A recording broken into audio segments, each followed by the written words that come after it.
call the meeting to order. Welcome everyone to the first meeting for the Measure R Committee, the Oversight, Citizens Oversight Committee. The first item on the agenda is to select a chairperson and vice chair. Oh, excuse me, Mr. Sanford, if I can call roll first, and then we'll head to the pledge. Committee members, Capel? Present. Did I pronounce that correctly? It's Capelli. Capelli? Yes, ma'am. Committee member Dyke? Present. Committee member Olmsted Bowen? Present. Committee member Sanford? Still here. Committee member Shull? Here. Committee member Yates? Here. And let the record show that committee member Warhane is absent. Thank you. Stand for pledge of allegiance. Everyone ready to begin? I pledge allegiance to the flag of the United States of America and to the republic for which it stands, one nation, under God, indivisible, with liberty and justice for all.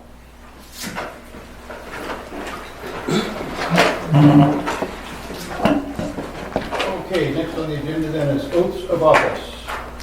Yes. Thank you, Mr. Sanford. Let me go ahead and pass these out to every member.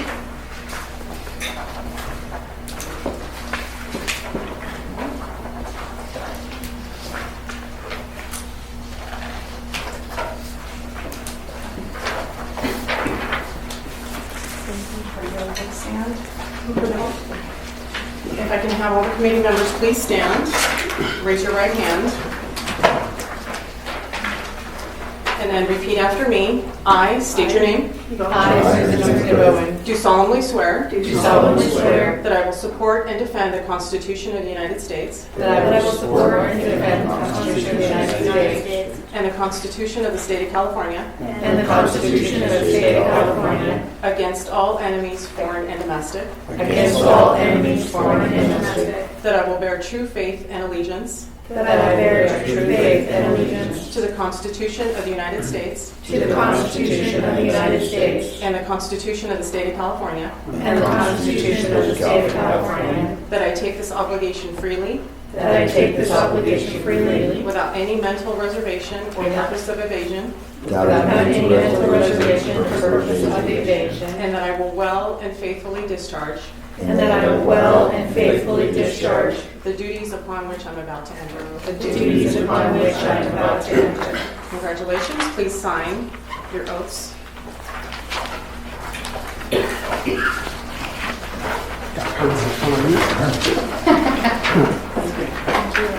Thank you.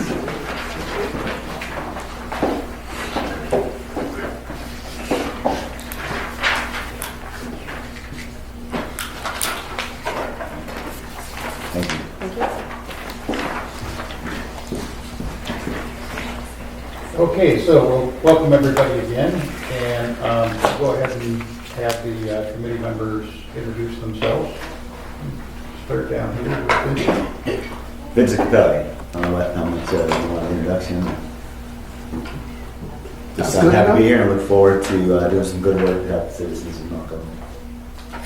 William Guy. Same. Proud to be here. I think it's privileged to be on this committee, and hopefully we can do some good work. Good deal. I'm Susan Olmsted Bowen. I'm a former member of EDAC, and now I'm a member of the Citizens Oversight Committee. I'm Terry Sanford. I'm actually a physician. I work for Norco Medical Group, but I still like to go by Terry, not Dr. So-and-such or Doc. And I've lived in Norco for 20 years and look forward to serving on the committee. I'm Yvonne Scholl. A little bit about myself. I'm retired from the Orange County Sheriff's Department. I served 28 years with them. Prior to that, I served 4 years with the United States Marine Corps. And Thank you for your service. I've served on committees at both the national and the local level prior with the National Sheriff's Association and the American Bar Association. And that's me. Good evening, my name is Terry Yates, and I am also quite proud to be on the committee and look forward to working with you over the next couple of years and being able to help our community. Gina Shucard, Finance Officer. I've been here 3 years. I'm here to answer any questions you might have. Cheryl Wing, city clerk. I've been with the city for 5 years, actually a total of 12, but as city clerk for 5. My name is Chad Blaze. I'm the Director of Public Works. I've been with Norco for about 3.5 years.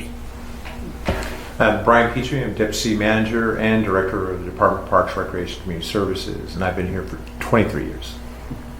And Bill Coral, City Manager. I've been here for 16 years. Okay, thank you, everybody. So now we can move on to the business items. So we'll need to select the committee chairman and vice chairman.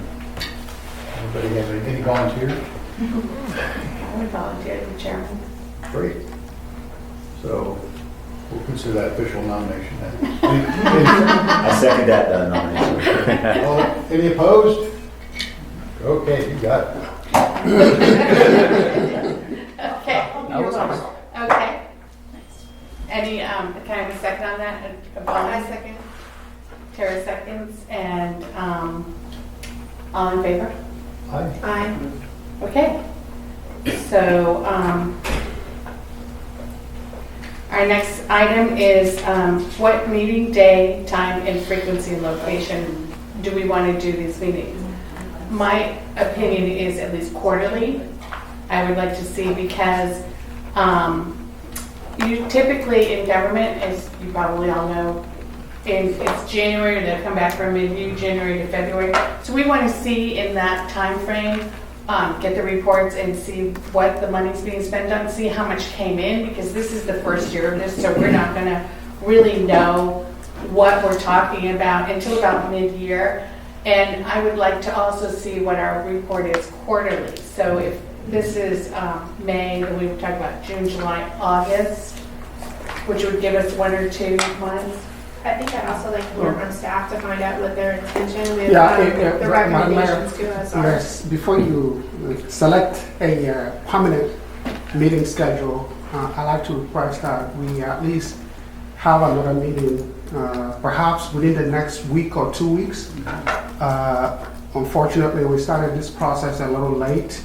Ideally, what we would have liked to see is, as far as the budget request pertaining to Measure R, is to have that process completed before the City Council starts its operating budget study session and making the decisions on the operating budget. That process started yesterday, and will continue on June 5th. So ideally, what we would like to have from staff, there are several things on your agenda this evening. One of the things I'd like to do, if the committee agrees, is to try to have our meeting scheduled for 2 hours, no more than 2 hours. With that in mind, the items we have on the agenda tonight probably will take us to more than 2 hours.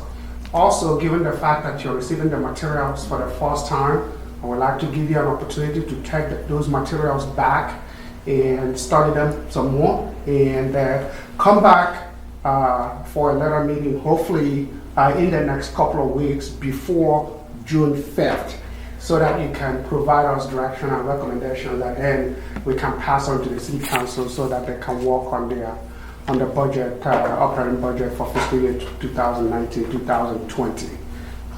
With that, if we can accomplish that for this session, then you can decide on the how frequently you want to meet after that. Okay, so we want to schedule for a week or two, so we can we look at the 22nd or the 29th? Does everybody have their schedules? 29th is good for me. The 29th? Good for me. So it would be 6 to 8 again? Same thing happening on the 29th, Madam City Clerk. That will be... Because I agree with you. We have to get this done before the... 29th is a Wednesday. Yeah, It's a Wednesday? Huh? I'm not going to be here. But It's not a council.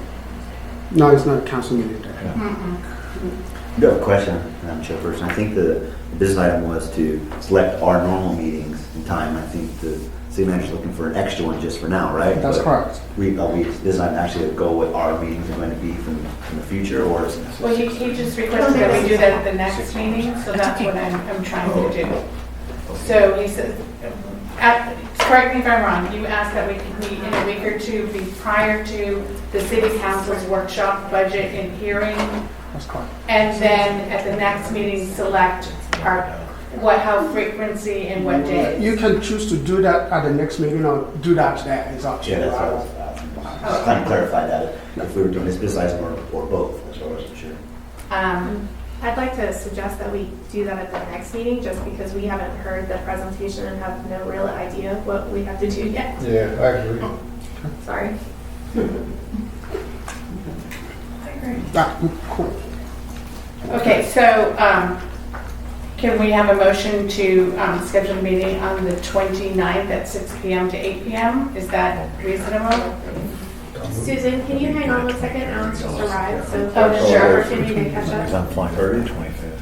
Okay. Just a request from staff. The deputy city manager, Brian Petrie, is indicating to me that he is on vacation on the 29th. Obviously, at the discretion of the board or the committee, we can try another date, but hopefully we can get through a lot of what he's going to present tonight. And if you still want to stay with the 29th, I will. The 28th would be fine. Yeah, Are you at that whole week? I fly out the 25th, so I was hoping we could do it the 23rd, which is a week from today. But if that doesn't work, then we'll go through what we have, and I'll have staff present to answer any questions or adjust anything that you guys may recommend. I'm okay with the 23rd or the 22nd. 22nd for me, 23rd is not a good night. How about can you do the 22nd open? 22nd, let's open, Yeah. I can do the 22nd. Not for me. So, Oh. No, we did this before. How about, we've been doing this for a week. Okay. Friday City Hall is closed, so we can't do it on a Friday.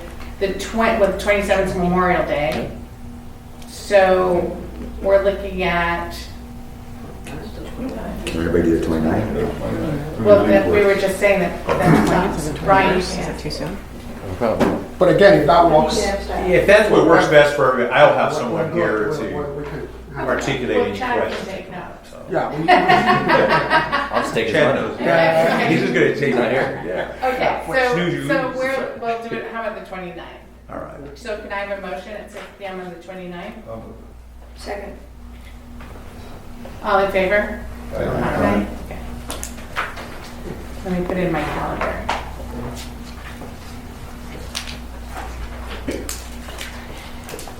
And at that time, we will decide how often we should meet from there on. Okay. Excuse me, Chair Olmsted Bowling. Yes. If I may, for future actions, Mhm. if I may take roll after a motion and second is made? No, that's fine, just so we get it clearly noted on the record. Thank you. Okay. So, Andy, you're going to give us our overview of our purpose and duties of our committee. Yeah, let me do that. Here.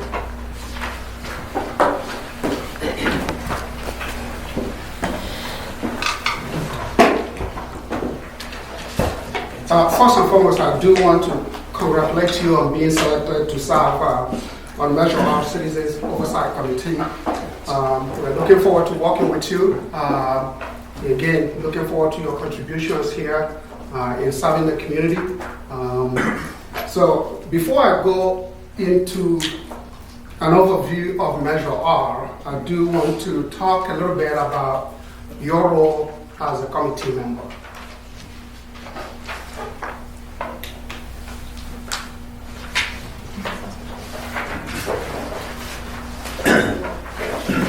Are we on?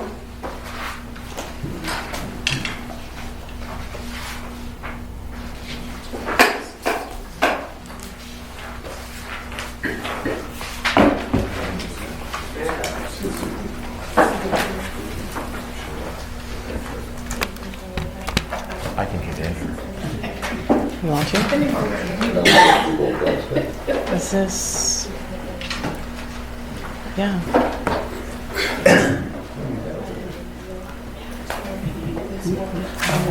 Maybe this need to be reset. This is the snack. You can call that.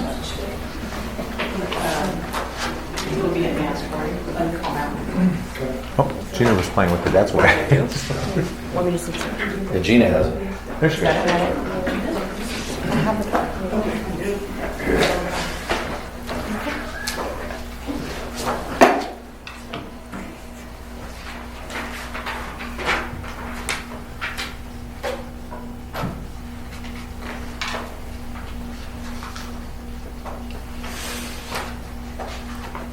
Andy, I can move it. Go to the next slide first. Yeah. So before I'll circle back to that previous slide. So I like to classify the duties of the committee into 3 separate categories. Number 1 is the budget review and recommendation. So one of your primary purposes here is to review a list of proposed projects and programs that are to be funded with Measure R revenues. And 2, as you see fit, staff will give you a list of those programs and projects, as well as the recommended amounts for which those programs and projects are to be funded. But as a committee member and members, as members of the committee, it is your duty to review those, prioritize them if necessary, and then provide recommendations to the City Council. This is the budget review and recommendation aspect of your job. The second aspect of your job is to monitor performance. This will be done on an interim basis. So this is what Susan was talking about earlier, where you would meet periodically to review the revenue and expenditure reports pertaining to Measure R. As you do that, your goals would be to ultimately provide a recommendation to the City Council, number 1, regarding how effectively and efficiently Measure R revenues are being used. And when we talk about efficiently, that means are we getting value for the monies that is being allocated and being spent. Effectiveness deals with whether those programs and projects are actually being completed and being completed on time. And then you meet on an interim basis, whether it's quarterly, any other periodic basis that you decide to go over that information. And finally, Measure R requires an annual independent audit. This is where we will actually hire an independent certified public accounting firm who would do an audit of Measure R revenues and expenditures, and then they will provide their information to you. You as committee members will review that revenue and expenditure report, as well as compliance. Is Measure R revenues being spent according to the way it is intended to be spent? That is the compliance aspect of it. And of course, you have a chance to interact with the independent auditors, ask them questions, and to make sure that you are satisfied before you make a recommendation to the City Council. Any questions on that? No? Okay.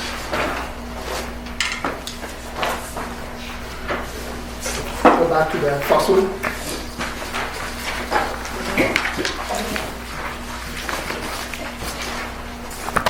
So, I'd like to talk a little bit about Measure R. So you know, Measure R is a 1 cent sales tax measure that was approved by Norco voters this past November. The way that measure was placed on the ballot is a general revenue measure. So technically, the City Council can use revenues generated from Measure R for any legal purpose of the city.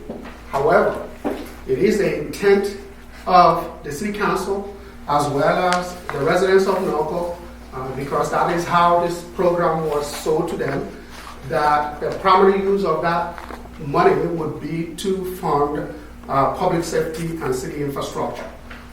What you see before you is the ballot question that was posed to Norco residents that they approved 57%.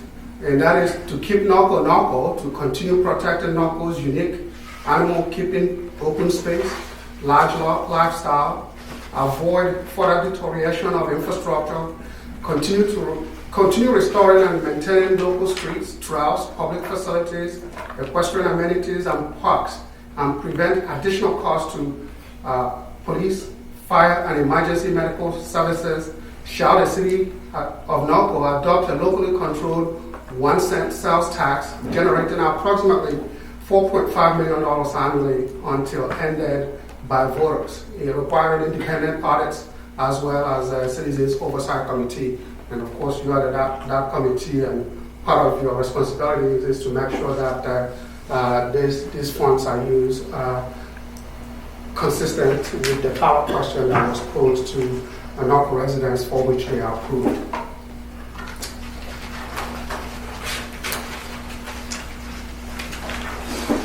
Let me go back to the previous page of this on the committee duties. Okay, so review the list of proposed projects. And where does the list of proposed projects originate?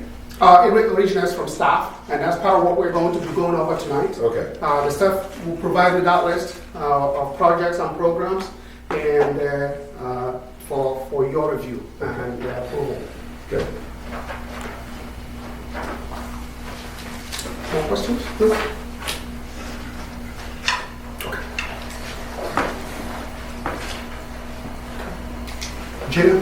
Alrighty, a revenue projection. As you know, the tax was initiated April 1st this year. And so we get our first quarter will be April through June. We won't be receiving those monies until about September. And we do have a consultant that assists us with that. We get data to help us along the way. We're anticipating that first amount to be about $1,095,000. It's an estimate, it could change. And for the entire next fiscal year, we're anticipating $4.5 million. Again, that could be lower or higher.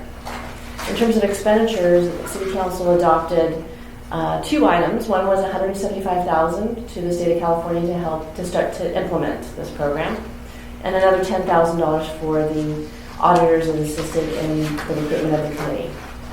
And none of those invoices have been presented yet, so no expenses at this time. In terms of revenue coming in, it's a cash flow item. So revenue, we traditionally in government will get property tax at certain times of the year, but we still have to pay the bills. So as the bills come in, even though the money isn't there, we can still cut the check. So we have other funds that kind of float that in the investment side, if you're curious about that. But that's it in terms of net gate. Yeah, I was curious how the forecasts were done. Was it a trend extrapolation? Was there I could actually a regression model, or? Actually, I'd love to tell this story because it's Andy. Actually, it's very difficult to make the projection, I have to say. Yeah. And we have consultants that do it. It may take them a week or two. Andy took out a piece of paper and I listened to how he did it, and it sounded reasonable. I said, okay, great. So the consultant gets back to us, and I think it was 87 cents off. So solid. Yeah. So it's pretty amazing. Right. So anyway, in trying to estimate the taxes revenues that will be generated from Measure R, the first thing we look at is the current revenues that we generate from the regular 1% sales tax that the city receives. And at the time we did this projection, I believe we were generating about $6.8, $6.9 million. That varies, okay? Because sometimes, like what we have had this past year, the state didn't give us all the receipts that we were supposed to get last fiscal year. Some of that receipts get carried over to this fiscal year. But on average, what we were estimating was that we will generate approximately 6.8 million or $6.9 million for the regular 1%. To arrive at the amount that could be generated by Measure R, we looked at certain things. The biggest one being automobile sales. Vehicle sales represents about 33% of the total sales tax we generate here in the city of Norco. Okay, and under 1%, everybody who buys a vehicle here in the city of Norco pays that 1% sales tax. With Measure R is handled differently. The tax on vehicles and similar equipment that are required to be registered, that tax is determined based on point of registration or point of where you reside, where the purchaser resides. So we talk to the auto dealers to get a feel as to what percentage of the revenues are derived by those Norco residents versus those that are sold to people who don't live in Norco. And as we suspected, as most of you would expect, a lot of the vehicles that they sell are sold to folks who do not reside here in the city of Norco. Consequently, those folks would not be paying that 1%. So that significantly drops that estimate of $6.9 million to a number that is closer to the 4.5. There are some other factors we included, such as potential leakage, especially in the first year. It takes a lot of time for all of these things to be fully implemented, so that all the merchants here in the city of Norco are reporting to the State Department of Tax and Fee Administration. As Gina said, I did my own estimates, and the consultants we used, they did their own estimates, and those numbers were pretty close. So we feel comfortable that that's a reasonable number, at least for next fiscal year, and the nearly $1.1 million that we estimate that will be generated for the last 3 months of this fiscal year. More questions on it? All right, what's next? Okay, so we're going to go into the budget request here, and that is where you going to we'll provide you the information, and obviously you can ask us as many questions as you want, and you discuss the issue amongst yourself. And again, we are not asking you to make specific recommendation tonight. We want you, because again, we're giving you this information for the first time, to take the material home with you and study it. And hopefully at your next meeting, we will arrive at a recommendation that will go to the City Council.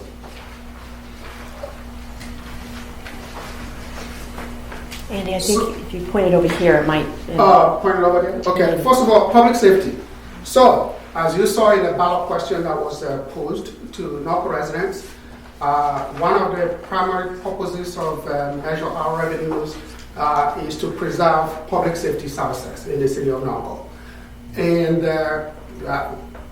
just brief background, we contract with the County of Oversight for police protection, and how much we pay to the county for police protection depends on the level of service we contract for.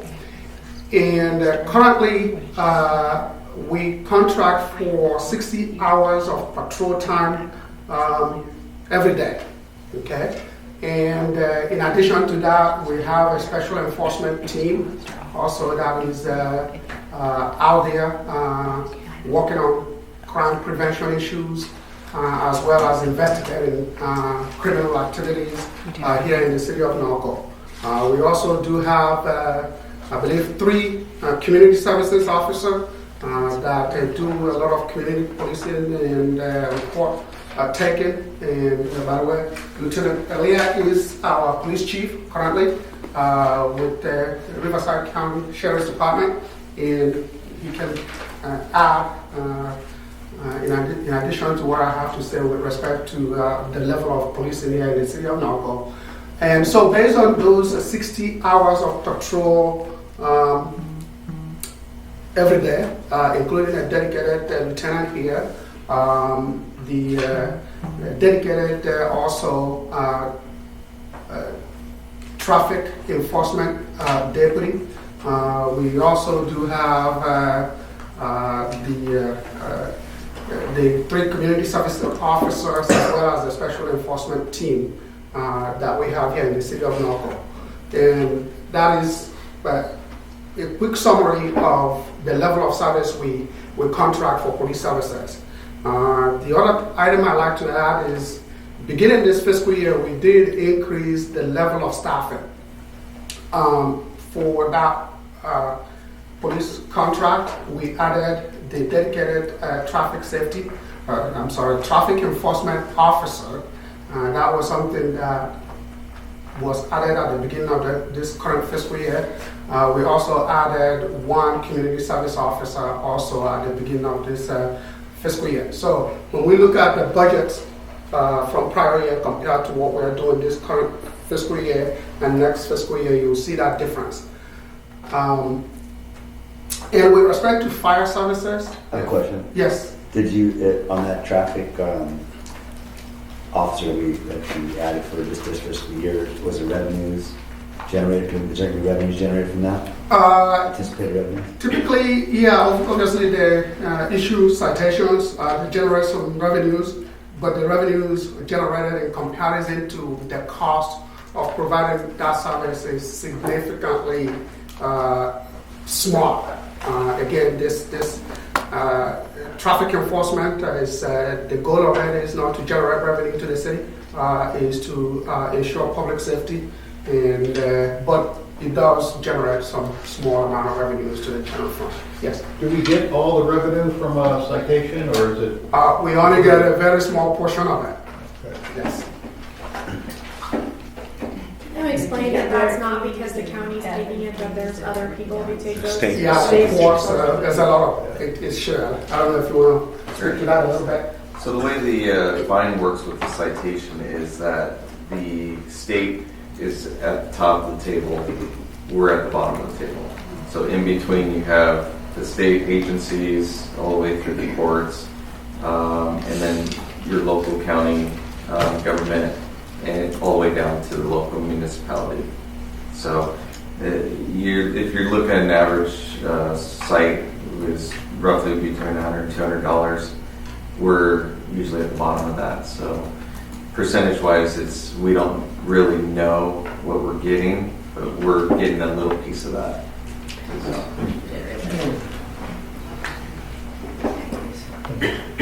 Yes. Oh, are we looking at these numbers yet? Or? Not yet. Okay. I'm going to get into that. But just providing some background information on our public safety services.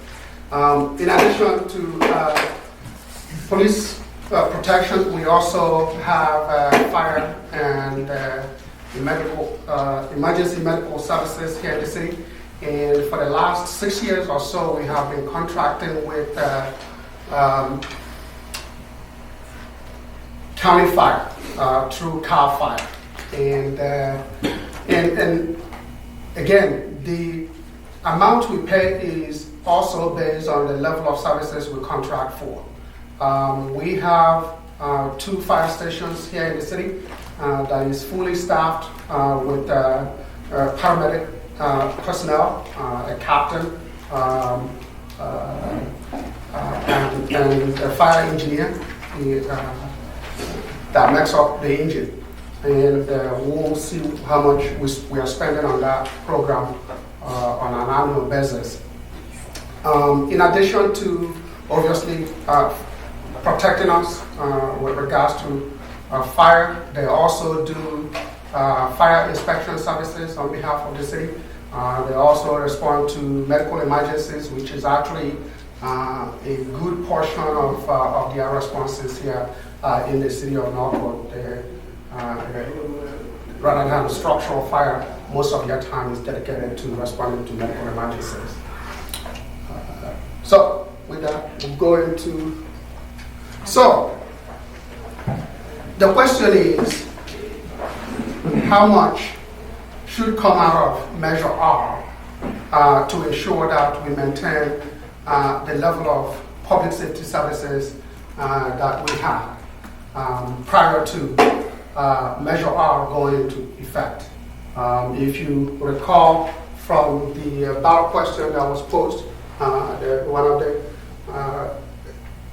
ideas here, or the purpose of Measure R, is to prevent additional costs to public safety services.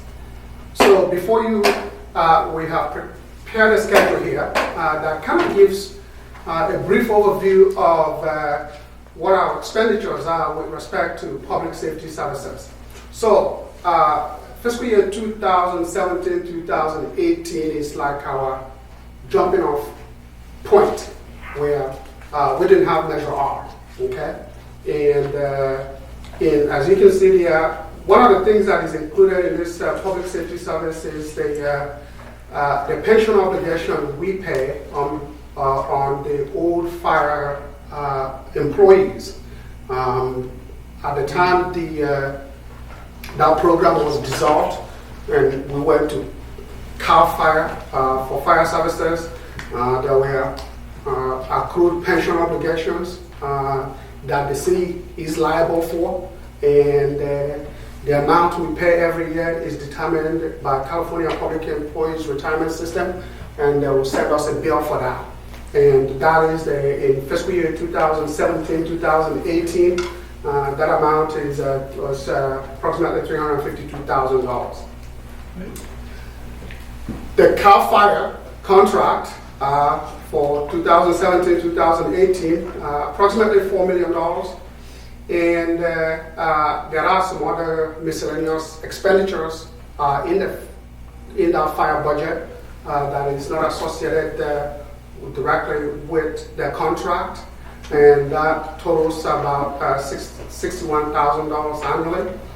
The sheriff's contract in fiscal year 2017-18 totaled $5.3 million.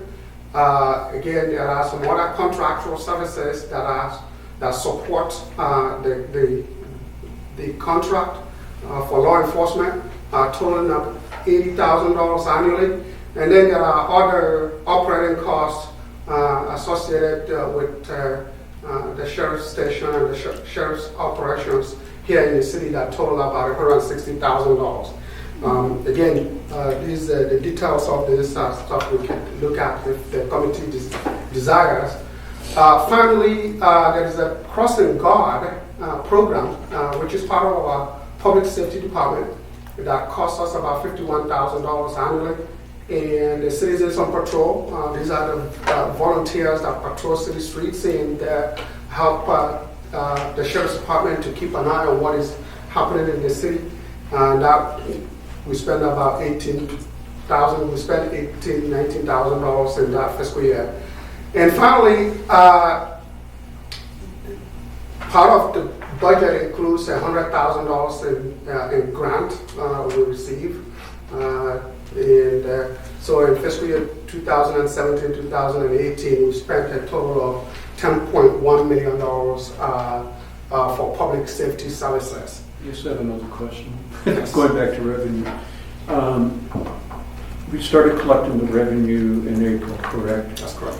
Now, we haven't collected it, but we're supposed to get it beginning of but we will. Yes, they'll allocate monies to us. So, but all of this is for fiscal year 2019-2020.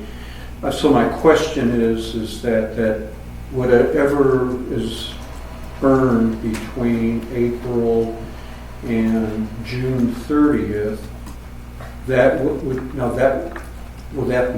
is that additional to what is being projected? For Measure R? Yes. Yes. Okay. So we may, in fact, if the forecasts are accurate, there may actually be more revenue. So, That's what I'm trying to yes, I understand. get it. Let me explain that quickly. 1890. Yeah, so the budget requests that we are going to Wait, be no. discussing with you tonight. No, but see, that money is earned in 18 and 19. Correct. But If if I we're could ask- budgeting for 19 and 20, It wouldn't be included in this budget, yes. but except if we make it carry forward. Yeah, but it would be a carryover Yeah. that we would still, as a committee, need to make some kind of Right, and recommendations. let me answer that question. So, remember we told you that our total projections for Measure R for next fiscal year is $4.5 million. Mhm. We also include in that projection another 1.1 million that is going to be collected this fiscal year.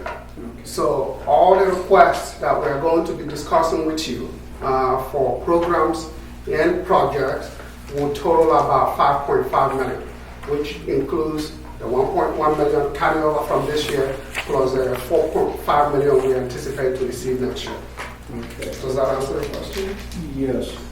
Then it also raises a concern. Okay, I'll worry about that later. we'll explain, we'll make sure we answer every question that you have, and if we don't have the information available, we'll certainly go back and bring it up to you. I have a question. The 2018-19 says budget estimate. Is this what is the estimated final, or was this the budget? No, this is the estimated final as we have it Okay. as of So this is May what 8th. we're projecting will be at June 30th, That's what our correct. costs will be. Okay. Yes, so let's jump into that column. So for FY 2018-2019, which is the current fiscal year, those are expenditures we are projecting. A lot of that is based on what has already happened, but we haven't closed the fiscal year yet, okay? And quite frankly, these numbers won't know the total until sometime in October, okay? So we'll know those numbers. And then the budget the City Council started discussing yesterday for fiscal year 2019-2020. One thing I would like to point out on the difference between 2017, 2018, and 2018, 2019. As I indicated to you earlier, we added one dedicated traffic officer, and we added also a community service officer to the budget in this current fiscal year 2018-2019.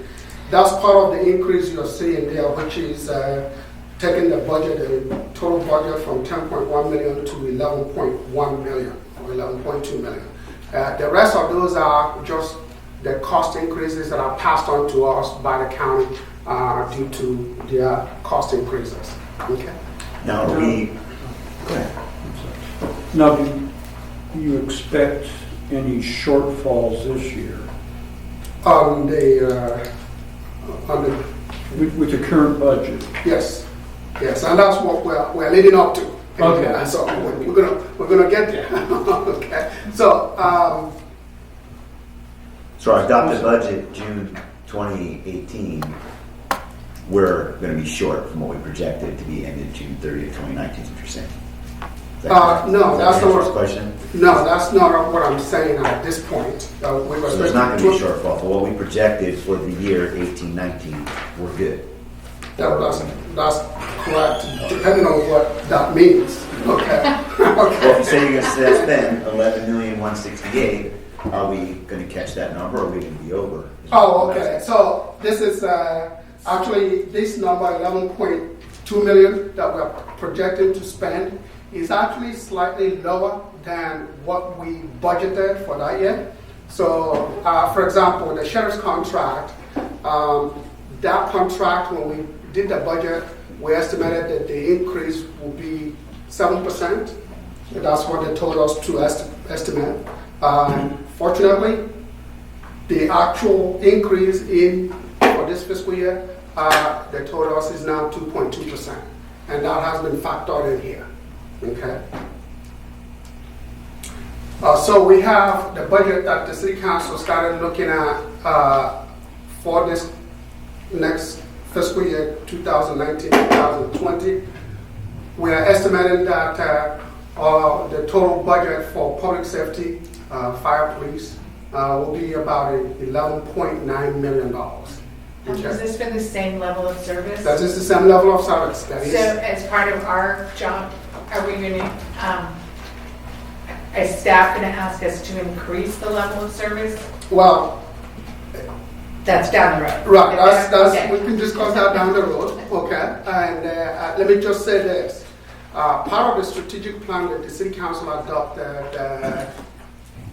3 years ago, 2.5 years ago, includes adding 2 additional officers, okay? One of which we have added this past year. So there is still one sworn position that needs to be added at some time during the next couple of years. That's traffic officer? Most likely traffic officer. But again, that decision has not been finalized. And then there will be additional community service officer that will be added also to the budget, perhaps in the next year or so. So this represents the same level of service? That's correct. Okay. This is service levels as of today. Okay. Now, if we didn't have, so the difference between the budget, our expenditures in 2018 and 2019, and what we spent, what we are projecting to spend next year, okay, is about $750,000. Okay. If you look at the difference between what we are projecting to spend in 2019 and 2020, and what we are spending prior to Measure R, is a difference of $1.8 million. Okay? So, here is what staff is saying, is to preserve the public safety services that are current levels, given the cost increases that have happened, which is one of the reasons why we have Measure R, is that we need to look at these cost increases. Should it be based on FY 2018-2019 increase, or should it be based on 2017-2018 increase, or should it be based on the average of those 2 years? Okay, so the average increase over those 2-year period is the 1.3 million, 1,270,000 that is on the bottom of your schedule here. So can you say that again? I'm sorry. Okay. So if you compare what we are projecting to spend this next fiscal year, 2019, 2020, and what we are spending this current fiscal year, 2018, 2019, that's the second to the last column to your right, okay? The difference between those numbers, which is the difference between the $11.9 million and the $11.2 million, is $750,000, okay? Then, if you want to compare to what we spent pre-Measure R, which is 2017, 2018, when we spent $10.1 million, that amount is projected to go up in 2019, 2020 to 11.9. That difference is the 1.788 million.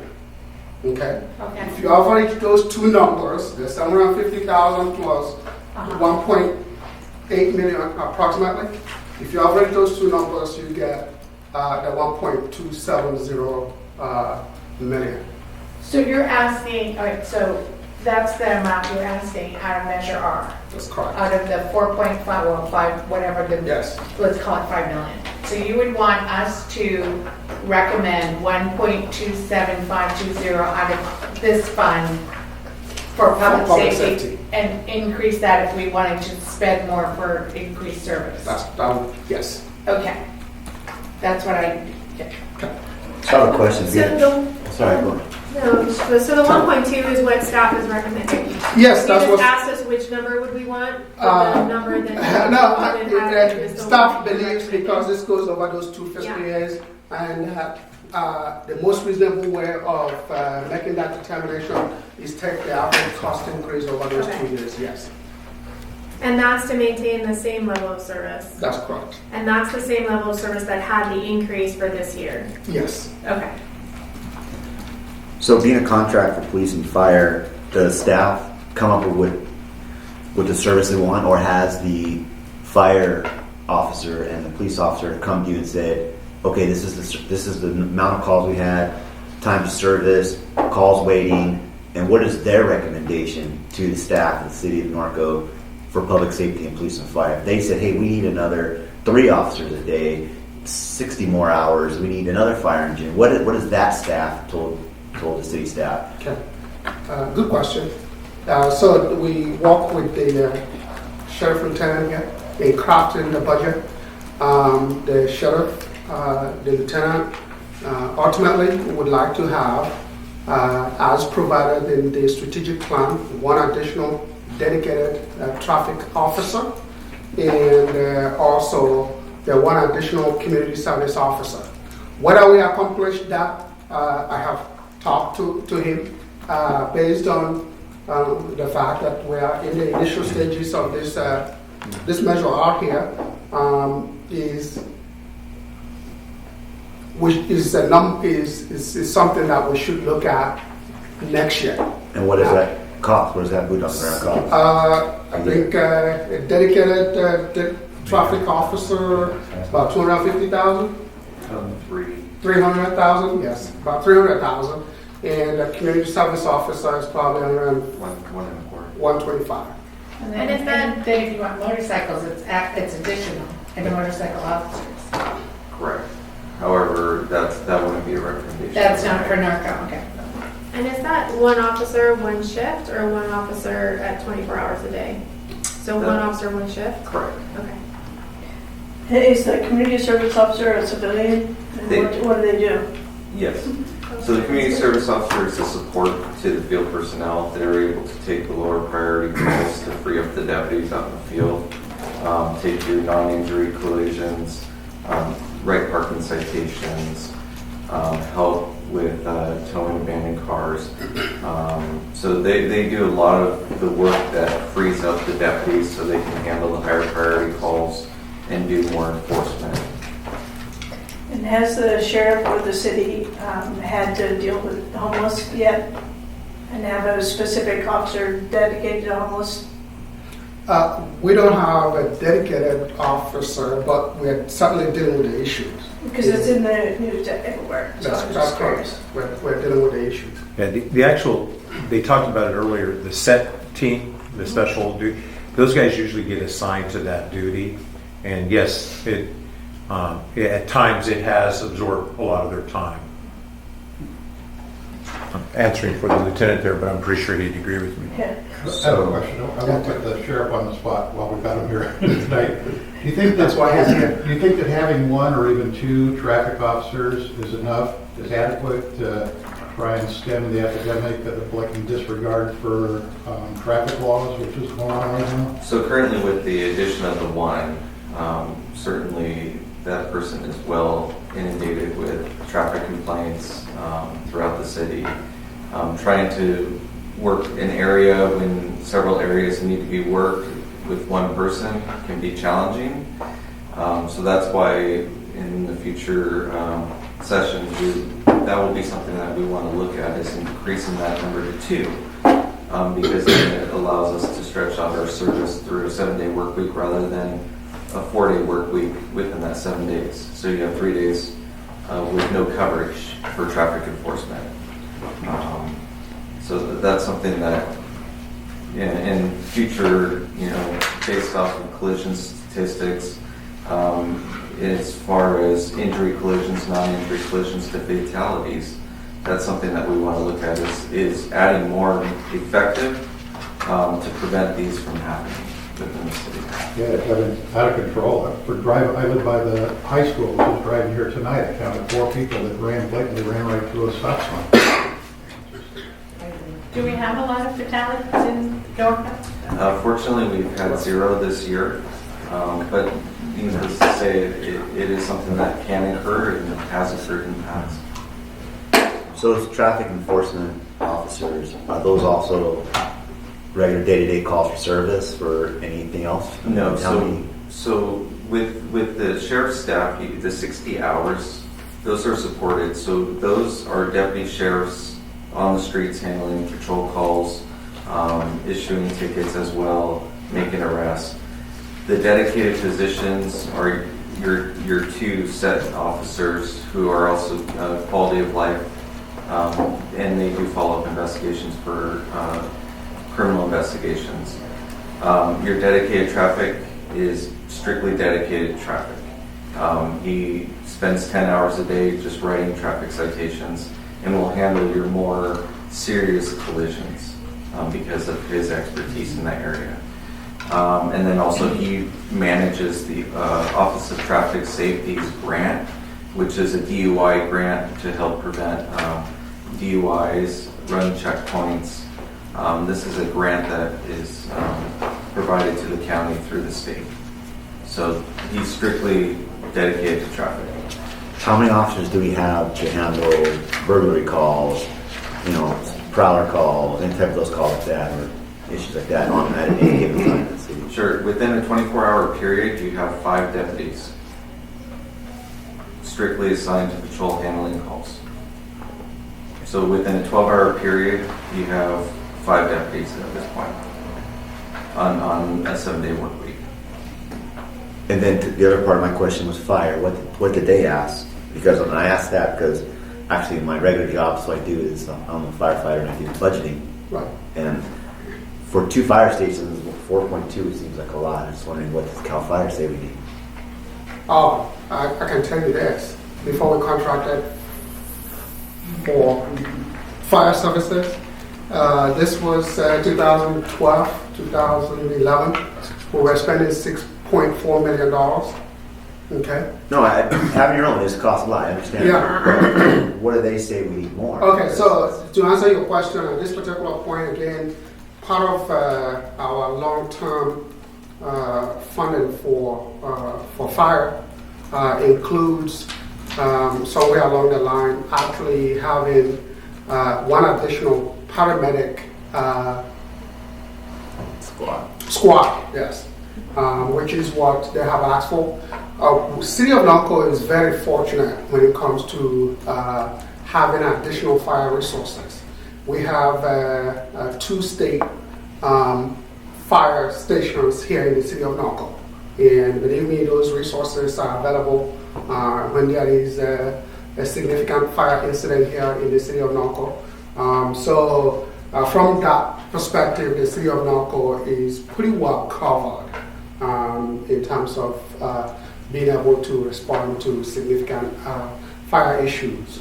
And when it comes to emergency medical services, which is the one that most of our calls are as a result of those emergency medical calls, currently they are able to respond very timely to those to meet the standard that is set. Do they charge us extra for the station on Hamner, No. the Cal Fire Station No. that actually services some in Norco? Yeah. So we get that for free? Yeah.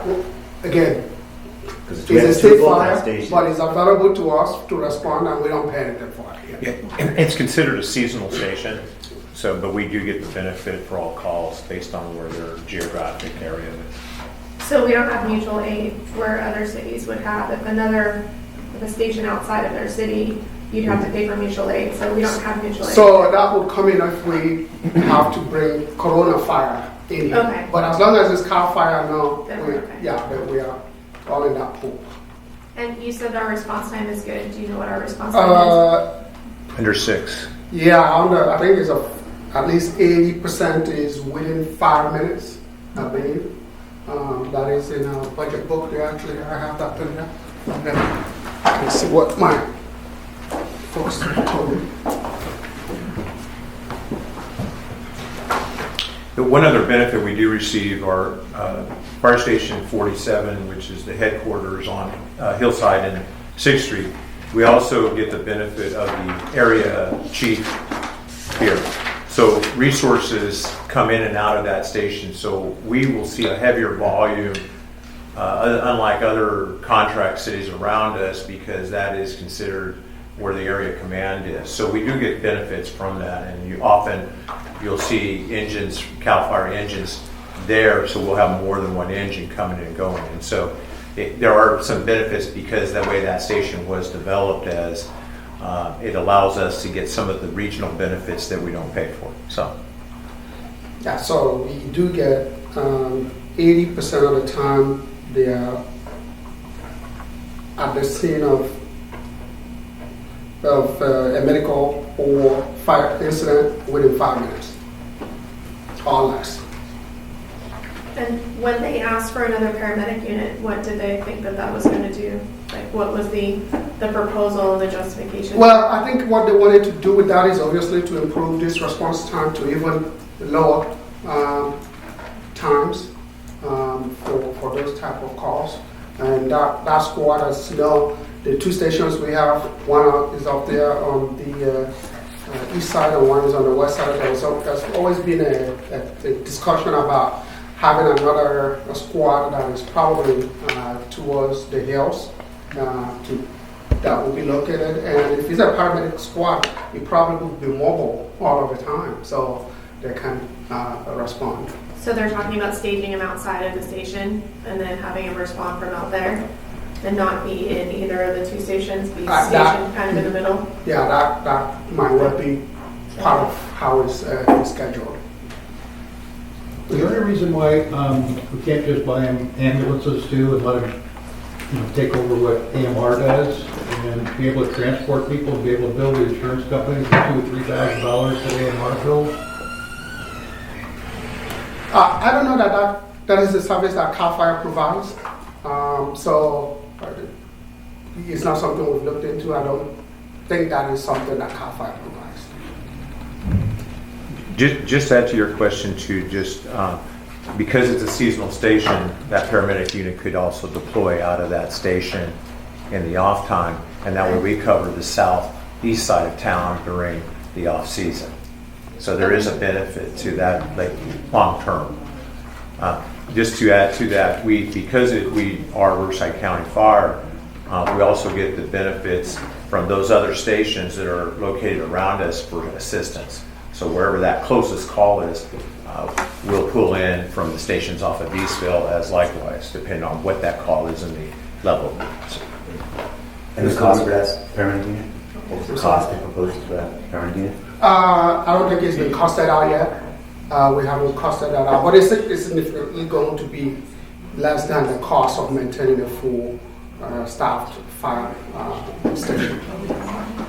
So is the majority of that response time due to geographic distances that they have to travel, and thus having a second squad would reduce that? Or there's a squad at one place and then they get another call and they have to kind of split up?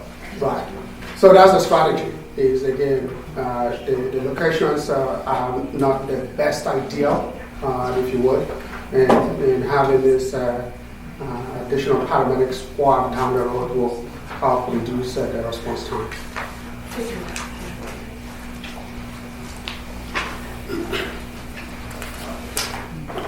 Okay. Any more questions on the public safety side? Again, you are not making a decision tonight. Suddenly, you're free to have additional discussions on this amongst yourself, and then hopefully when you come back at your next meeting, we are going to be requesting that you provide a recommendation of how much we should be allocated to public safety. Excuse me, Chair Olmsted Bowen, I do have a card. And I'm not sure at what point you would like to start receiving comments, if it's in between funding requests, or if you want to wait towards the end. I think we should do it in between. So we just have, is this a card on public safety? It's, I think, technically it's on item 3 specifically, but it will relate to whatever. It doesn't really relate to anything specifically. It's really on item 3. But the way that we're... Which is all of it is on that. It all goes back to item 3. Yeah, right? so she can wait until the end. And then Okay, so I can, yeah. Okay. know, yeah, my card kind of would pop on public safety, but it could also fit at the end of the presentation. So whatever you want to do. Would you like to hear the card or the speaker now, or? If it's about public safety, you know, yes. Yes? Because I don't want to keep looking back. Right. When he's done. I think he's, Mr. Pearl's done with We've done public it. safety. Okay, want to go ahead? Okay, well, first, congratulations on your appointments to the committee. And yeah, you're going to have your work cut out. Again, I just kind of want to make a reminder. I don't know how many of you were, keeping track of everything that was going on since the city had a survey done where it was sent out to the residents and what was most important to the residents. And starting off with public safety, that survey said the residents, the most important thing they wanted was their streets, trails, and infrastructure fixed. Number one. Once those things were done, public safety came in underneath. If you don't know that, that's public record. You can see that. And also during city council meetings for approval of Measure R, the number one thing that was voiced by people that went in front of council who wanted to get their streets fixed. I'm not sure it's one. So that should be the number one priority of where the money R measure, the revenue R measure is spent. From what the resident wanted. Me personally, and a lot of citizens wanted to earmark the Measure R money strictly for streets, trails, and infrastructures. Water mains popping, streets are a mess. And the trail system is one of our most valuable marketing tools. We can get people to trailer into Ingalls, ride the trails, work their way to the riverbeds. Awful lot of residents want those things done first. Then, once that's handled, public safety. So I just want to remind you, that's all public information, but that's what the money, a lot of us wanted to spend on it. I do recall that. What time frame are we talking? That survey? What time frame was that survey? 2016? Yeah, we had a community issues survey. I do want to say is March in the spring of 2017. Isn't that still on the city website? Yeah, probably is. But let me, if I could, Madam Chairman, comment on this. Staff is still to present information to you regarding streets, trails, and infrastructure. I do want to correct one thing. There isn't anything in the survey that says you have to do this before you do that. It's a priority of what is most important to you. Doesn't mean you have to finish every street in the city, finish every street in the city before you make allocations to public safety. I also want to point out that this is about 20% of the total that we're talking about. So 80% is still going to go to infrastructure. If I'm assuming. Yeah, so we're going to be presenting you information. One more. So the higher percentage is going to infrastructure is my point. Did you elect a vice chair? Yes. Oh, I guess. Here. I'm sorry, can you just clarify how the process works for this city? Because I don't remember if you introduced yourself. And so I don't know if you announce or how that works. Oh, I'm sorry. I'm Mike Thompson, Streets and Trails Commissioner. But yes, generally the city clerk will call the name on the speaker card. I'm newer, so I'm hoping to meet and understand, who are the most active folks in town.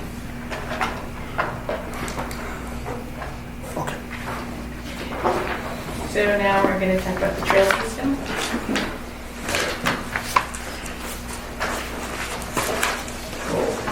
Chad, can you introduce yourself for the... So my name is Chad Blaze. I'm Director of Public Works. As far as Public Works, just so you understand, that covers basically everything outside other than parks and the buildings. So streets, trails, storm drains, sewer, water, street lights, parkways, pretty much everything out there is under our purview to maintain.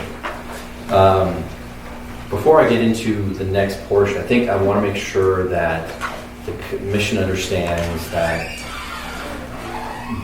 going into this, between Brian and I, we probably have $100 million of infrastructure that needs to be replaced. It's way past due, and that's what we're talking versus $4 million, $4.5 million a year that you allocate. keep in mind that that money that you're allocating is going to dwindle each year for those other services, what Brian and I are going to be asking you for on an annual basis, because we anticipate the increases in police and fire to be dramatic every year. Measure R is meant to cover that gap as it increases every year. So potentially in 6 years, that 4.5 million is now fully allocated always to police and fire. So we have a very small window to try to get as much done as we can while the money is there, because we don't anticipate more money all of a sudden occurring again. So keep that in mind for our purposes as we're asking for dollars for infrastructure improvements that we're assuming we're operating under a very small window. We're likely that 4.5 million will be allocated completely to those increases to police and fire that will occur over the next 6 years. So you don't expect general revenue and all those, you don't expect regular sales tax to increase, you don't expect property tax to increase, you don't expect all of those. Those should be also, so there should be a balance. Yeah, one of the things we kind of should try to avoid is to extrapolate too much in the future. I think you should be looking at the information we're presenting to you tonight regarding fiscal year 2019-2020. I think Chad's point is well taken, which is, that we have a whole lot of infrastructure needs. But I encourage you to focus on what is going to be presented to you before you tonight, and that you then take all of that back and then discuss it among yourselves, as I've said, and make a determination as to how you are going to prioritize. As staff, our goal is to make sure that the total request we submit to you is within the revenues that is going to be available for that particular fiscal year. Okay, so let's see if this works. Trail maintenance. So one of the items that I oversee, which does not actually have any dedicated funding, is trail maintenance. There is no revenue source for that. It's directly for that. Doesn't mean you can't allocate general fund money to that, but historically we have not done that. So that is one of the items that many of the community in the surveys and even before that talked about, is really wanting to see our trail system be maintained in the proper manner they would like to see it maintained. So this is one of those funds that I maintain that actually doesn't have a permanent dedicated funding like water or sewer, or even frankly storm drains, where I actually get money from flood control every year to do projects.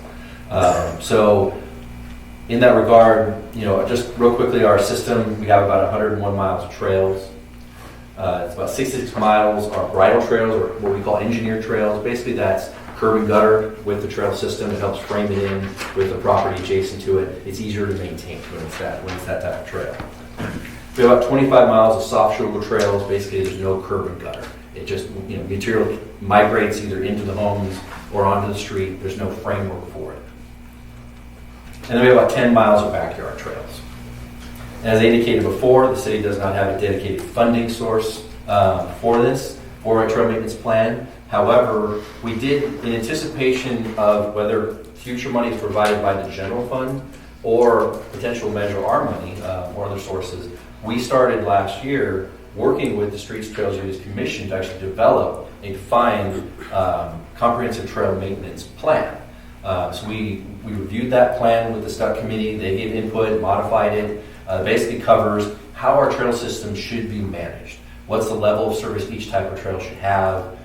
We identified, created a brand new map that updated our trails, defined what they were, what type of material as far as fencing exists. So we really wanted to make sure, if we ever want to ask for sources, we wanted to make sure that whether it was council or this commission knew that we knew what we had in our system, where it was, what was there, what condition it was in, so we can answer those questions and be more precise about what do we really need and where does it need to go. So we did a lot of effort as a commission to really present something which we did give to council, which they ended up adopting that plan. That plan is available on the city's website, so is the current map for our trail system, so it is available to you if you want to see it anytime. Our current budget, to give you an idea of what since I've been here, and I've understanding before that, we really only allocated about $25,000 to $30,000 a year for trail maintenance.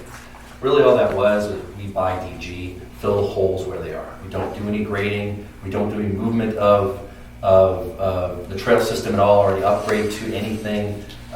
We have been given dedicated money by the city council for trail fencing projects, which we've been doing over the last couple of years, where we've taken out the wooden fencing and put in the white vinyl fencing that the Streets and Trails Commission and the city council adopted.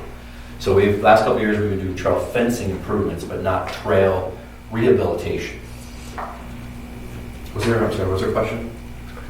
Well, I have a question regarding that. So there's got to be monies toward the salaries of the people putting the DG.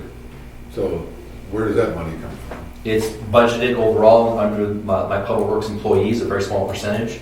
Most of my employees are paid out of water and sewer, small percentage out of streets. Yeah, okay. When you say streets, is streets general funded then? Or? Yes. Okay. So trail maintenance, again, 2018, the City Council adopted the Comprehensive Trail Maintenance Plan. That's our guidebook that we put together of what we'd like to do if we had the money to maintain our system. The bridle trails shall be maintained once annually, and what that means is, and again, so this is bare minimum maintenance, but basically it's at least we hire a contractor, and that's what we've maintained. The staff could not do this. I'd have to hire a lot more staff to do this, which puts a bigger strain on the general fund budget. We're promoting on any work that we do is we buy a contract service. It's far easier for them to do that than for us to do the maintenance. So what bridle trails would have is basically the contractor once a year would touch every bridle trail and basically re-groomed it, graded it, compacted it, add DG where need be, and they'd be done. They wouldn't touch it again until the next year. They don't do interim work as things occur. So let's say if there was a rainstorm, one of our DG trails got wiped out or needed some issues, staff would go in and take DG, fill that in those areas, ruts, compact as best we could until, again, the next time for that next year. We could potentially, if we did a service contract, add that in as another service that the maintenance company could do for us, but as an additional charge. And we'd have those rates established in a contract that says that they'll bring in about DG, it's based off the time and materials, what that rates would be, etc. But we're not really proposing that right now. It's simply pointing out, if we were to do maintenance, what's the minimum level of maintenance that was adopted in the official plan? And just to give you a comparison, in the LMDs, which this does not cover, because the LMDs have their own funding for trail maintenance as part of their LMD fees. I believe Brian and his team, which they use Brightview to do it, I think they maintain the trails at least twice a year, where they roll it, compact it, and they also come in between and fix anything that's needed, any major erosion or rutting. So different level of service, but they pay for that service for that portion of the community. Our starts off as it is, at least let's touch it once. Does this maintenance plan include figuring out who's encroaching on the trails and taking it back from the property owners?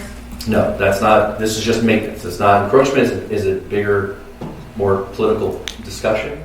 Our maintenance plan actually discusses. It does discuss encroachments into the trail system, but the reality is when that occurs, staff needs to be candid. I need to be given the authority to go take that back, and to take that back costs money, and that's another discussion about a trail permanent project by removing encroachments, redoing the trail. Again, what we're talking about here does not encompass that type of work at this time. But it is a known issue. We do have trail encroachments, some of them minor, some of them significant. But at this point, that's an issue we're not trying to tackle in this particular funding request. The soft shoulder trails shall be maintained once every 3 years. The issue with soft shoulder trails is because there's no framework that really keeps the material in place. It erodes very quickly and moves out. If we went in there every single year to maintain that trail, it would cost us a significant amount of money. So what we decided as a commission was, let's at least touch it once every 3 years. And in between, if there was money, if we could do projects, let's upgrade some of those soft road trails to bridle trails by putting in curb and gutter, and framing them in, making them more compact, and so they stay in place. So there's a desire to fix and upgrade some of those soft road trails, but that's a future thing for a future time. What we're focusing on here today is let's at least start maintenance, which we've never had. And that's what we're focusing on today is let's start what's in the plan, which is maintenance. We'll talk about the potential upgrades of other trails later on, but we at least want to start maintaining our trails for the first time in a true maintenance fashion. And in that maintenance fund, are you talking about just having a company come in and do it all, say in a 2 or 3 month period in the summer when it doesn't rain, and then they're gone? Or is that an all year round? The contractor, it's not an all year round in that sense where they're there all the time maintaining that trail and as needed. They're only going to touch it once. And it would be something we'd work with the contractor to, because again, it's a fairly decent sized trail system. They're not going to get it done in a couple months. It's a significant amount of work. So it would be probably sometime they try to get it done, not necessarily in the rainy season, but we would talk to, we'd have to work with them about that. They would give us proposals of how they propose to achieve what our goals are per our plan. And that's what we would submit as an RFP that says, here's our goals, here's the level of service. How would they accomplish that? And what would their rates be? So we would want to get an active RFP process where we interview candidates and they would explain their process. We'd work out those details of, are you going to try to get it done in 2 months? Not ever likely with the size of our system. Or is it something they're just going to spread out and get done because they're going to have a dedicated crew that will get one trail, one block a day? You can see how that could take quite a while. We have to see the proposals, but clearly you could say, your scope of work can have some specifics about when you want it done, because obviously doing anything here in the winter is really not very productive. Right. And most times they wouldn't do that. But again, we would specify it and clarify those types of conditions. Okay. But like I said, for Brian's, it's different. His guys are there during rain or snow, and because damage happens, but that LMD pays for that level of higher service to be prompt. Doesn't mean we couldn't put that in also an RFP to do that. It's just the price is going to rise quickly on what we're proposing. In a shorter period of time, more crews cause it. Otherwise, it's kind of like painting the Golden Gate Bridge. You start here and you go all the way through because it's such an extensive system. But probably you're right. The most productive time is to try and get it done in the early spring through that and get out of the rainy season so that it's prepped and it lasts. If it's managed right, and what we have found, and Chad talked about that, if it is managed right and gets up to a certain standard, which the problem we have is the standards have depleted so bad, but getting it to that standard and rolling it, compacting it, we get longer time out of it. We found that that's the case. The problem is these trails that we have not had that type of service. In your plan, how many years is it to be at the standard to where it would not need a significant amount of expenditure every year to keep it at a... I'll get into that. Okay. So is this 101 miles of trails include the LMDs? No. As far as the overall trail system, yes, it does include that. So our amount is going to be probably about 70 miles once we take out the LMDs. Okay. But again, I'm just giving you a broad... 66 and 25 doesn't equal 101. Right. Because again, our trail maintenance plan covers the city. It doesn't preclude, like LMDs, they can do more if they want to. The trail standard tries to establish a minimum citywide. Okay. So the backyard trails, they shall be maintained by adjacent property owners per the Norco Municipal Code. The current code says property owners that border a backyard trail, they are responsible for that trail, not the city. Obviously, it doesn't get done that way, but per our plan, we're still not proposing to take that over. We still think the residents should continue to be responsible for that trail maintenance. Real quick, again, pictures kind of give you an idea of shop shoulder show what I interpret that to be. This is an example. This is on Pedley. There's no curb or gutter. You can see how it mounds up under the trail fencing and ends up in the street. You don't really get that when you have a bridle trail. At the time, it usually gets in the streets because it was heavy rain. It just washed down to the street. We're picking that up routinely. But again, it gives you an idea. It's easier to compact. It's maintained. It's just the condition is totally different as far as how to keep that up. And this is an example of a backyard trail. Again, you can see it's got weeds and material. It's got trees growing in it from the adjacent property that really should be removed because it's an impediment. But again, we don't go through actively maintain the backyard trails. So, real quick, bridle trails will need to be brought up to a minimum standard in the first year. So, what we did to understand is I met with Brightfield and just gave them our plan as far as our maintenance. I said, look, if I want to get this level of maintenance where we touch a bridle trail every year, how can we accomplish that goal and get it done in year one? Their biggest issue pointing out is we have a lot of trails that are bridle trails, but they've eroded and are substandard. They need to be brought up, meaning they have to bring in a lot more material, compact it, get it to a minimum standard throughout.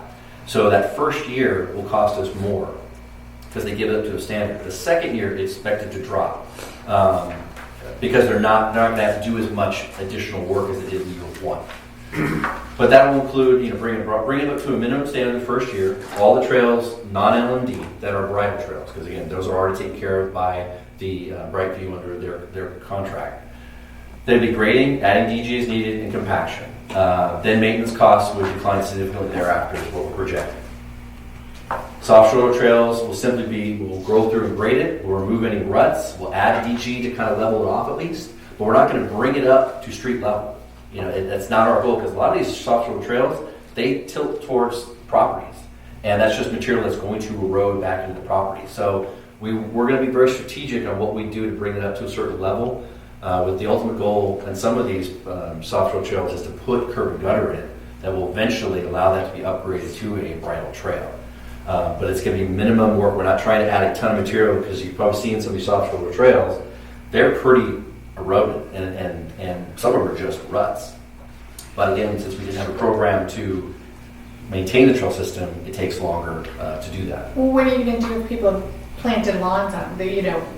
I ride the trails, and when you're riding along, all of a sudden you're on someone's lawn. Right. And so are you going to force them, are you going to grade them and put DG? I'm just curious. No, and again, it's, as we talked about before, the encroachments are an issue, and candidly, my job is to be sensitive about what's existing, what's not, because I will quickly get phone calls going, why did you do this, why did you do that, whether it's from the neighbor or a council person. We're going to, as we go through this process, we're going to be very aware of what you're doing here, what's there, what needs to be done, and we'll have to make a decision and talk about internally about, are we going to tackle that issue right there where there's grass, because is grass really the impediment versus a physical wall? Is it the hill I want to die on right now? And there'll be a case-by-case basis, unfortunately. That's just... Grass isn't a problem, I'm just asking for clarity. That's just how we're going to have to look at a case-by-case basis, see in the bigger picture how do we resolve that issue. And again, hopefully we can just talk to the resident, tell them, hey, if you didn't know, you're actually approached in, I'm going to go ahead and remove this. But again, if I've got to now remove sprinkler system and adjust them, is it me to do that? Should the homeowner have to do that? There's a lot of discussion that, for me, I'd rather the homeowner fix it because they encroach. But if it's time and expedience issue, I may have to do it. But again, we'll look at those on a case-by-case basis, but I know they're out there. And I'm already expecting to have to deal with those and where we're going to go with it. And the backyard trails are not part of the maintenance program. So what staff is requesting, based off the preliminary numbers and working with Brightview and getting their, again, preliminary number, we estimated based off the linear footage that's out there about $500,000 we need system-wide, non-LMD, to do the first year maintenance. Most of that cost is in the bridle trails, bringing them up to grade. And then a small portion of that is related to the soft shoulder trails. But we expect that number to drop, probably, if I had to guess, at least $100,000 the next year. But again, we won't know, and once we do the RPs, we'll really learn how much is this truly going to cost. So this is a guesstimate that we've tried to do, be prepared for today, tell you what we think we need. I'm hoping this is a conservative number. I'm hoping it's actually less than this when we actually get the RPs in and do the contracts, and to cover what we're looking to do. But again, I can't answer that until I get the actual information from you from the contractor to see what they're really going to start charging us. So if it comes in less, then we could come back at mid-year and say, okay, we have $50,000, we want you to spend legal fees on going up to the encroachments, correct? Mm-hmm. Something like that? Certainly can be reallocated to... I know the council has to approve it, but, okay. Yes. The 500,000, now how did you estimate it? I mean, I'm just concerned, are you under... No, we took the linear footage that we knew we had of trails, and then multiply it by the estimate we got from Brightview, which is the current contractor that the LMDs use per square footage. And that included an increase of at least 20%. Because we did the first year, there's going to be a lot of DG added to build it up. So we're comfortable with the number. And again, Ultimately, I won't know until I get actual bids, because again, this is me and Brightview just being candid with each other. What would you like to charge, etc. When it's an actual bid, those numbers could be lower. They could be higher. We don't really know. Right. But I think it's a very comfortable number. But you haven't issued an RFQ. Not yet. That's when the process. I'm already developing it, so I can get it out as quickly as possible, so we can start this July 1 if it's something the commission approves that we should start moving forward. But I've already got that almost ready to go out. So you would expect to have the RFPs in and a decision on your preferred contractor by July 1? That is my goal. Yes. Quickly get that out there, get the RFPs in, interview those folks to see what kind of experience they have, etc. I guess my question is, instead of an RFP, since you haven't budgeted, could you use an RFQ just to get quotes? That's what I mean. It's an RFP/RFQ. It's for qualifications. You're getting their bids. You're getting them to actually bid it, but you're also getting your qualifications. But also you need to get a quote. Yes. So it's RFP/RFQ. An RFQ isn't going to get you a price. You have to have, the RFQ is only going to get you the qualifications. No, but And you so from can the- issue it, you can ask for quotes on it. Which would be the RFP. What we commonly do, just so you know, is we that's- say RFP/Q. Okay. It's getting all of it at once. It's We a want two-stage. to, and we ask for it separately. Yes. Give us your qualification in a separate envelope. Give me your price, because we want to make sure that we evaluate them based off their actual qualifications first and grade them, and then we start looking at their actual dollars and figure out, okay, they're extremely qualified, but their pricing is way too high. Can't possibly do it. But we can negotiate with them at that point. Hey, let's talk dollars. And if they get to somewhere where it gets into our budget, we decide, hey, we'll take a good expert contractor. They gave us we come down with a reasonable price, we can take them, or we go to the next group. So we try to keep it an open but fair process. This is a different process because it's considered service, so we're not having to try to award contract to low bid. Yes. It's negotiable. Right. So. Yes, it's not a part of the public contract. No. Chad, this might be a question for the city manager, but since we have not done our due diligence to our trails, has there been significant civil litigation against the city for people getting injured or problems with the trail system that this might get rid of? We've been fortunate, to say the least. We don't get claims related to people riding on the truck. So we've been fortunate. Thank you. Don't jinx me, Vince. Sorry. This might be. Yeah, a lot of things that we've heard of is really because people getting knocked off horses because they got spooked by a car or a noise that occurred. Or dog. Yeah, dog. It's not necessarily because the horse tripped in a pod. Because frankly, community is very aggressive on contacting me saying, you've got a giant red out here. And we know we need to get out there and take care of that. So again, we indicate future maintenance costs are anticipated to drop annually once we do the base maintenance. Now keep in mind, as we convert trails from shop shoulder to bridle, then the cost will start to creep up slowly because you're having annual maintenance on one versus every 3 years. But again, that's way in the future because that's taking big dollars to convert those trails over. And again, as we indicated before, staff evaluation, RFP, RFQ to obtain competitive bids for maintenance. Again, this is going to be an open process. So there's overall trail improvements that we're looking to do beyond maintenance. So we discussed maintenance. Now I'm actually looking at trail improvements that I'm recommending. So staff is recommending continuing replacement of trail fencing to the new standard. Our standard is currently white vinyl fencing is the current standard. There's an estimated 76 miles of wooden or fencing that needs to be installed. That's citywide. LMDs don't pay for the fencing unless they choose to. So we can use and do projects in those areas. LMD4 did pay to have their trail fencing upgraded recently. But again, the LMD money doesn't cover necessarily the fencing that's there. And the total cost to replace the existing fencing or where there is no fencing, so it's a combination of wooden fencing or nothing, is at least $6 million. That's our stuff, square linear footage, and our current price that we're currently paying for trail fencing. So it is a lot of trail fencing to be replaced.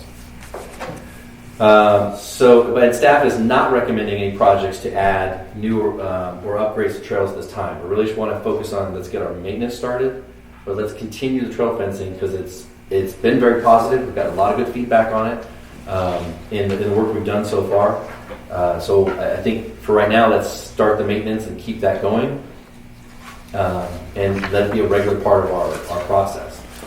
And because again, upgrading a trail is costly. I mean, it's far more than $500,000 to do that. So what's the definition of upgrade versus bringing existing trails up to some level? For example, for an upgrade of a trail that's soft shoulder, you need to put in curb and gutter, which is costly, and bring in a lot of DG. And that'll only occur on properties that are at level, street level or above. Anything below grade, you can't upgrade a soft shoulder trail where it slants down into the property because you'd be building it up and then they'd have a steep grade going into their property trying to get in, horse trailers and everything else. That's just not a trail that will ever be upgraded. California is a perfect example of that, in that a lot of the homes are below grade. That trail will never be anything other than a soft shoulder trail because it physically can't be engineered to effectively not impact the resident without significant dollars being invested on retaining walls and properties, etc. So again, we'll do the low-lying fruit, easy trails that you can do, but even then, the curb and gutter is your most costly thing. You want to have that in place. Okay, so upgrade means taking a soft shoulder trail up to the bridle. Correct.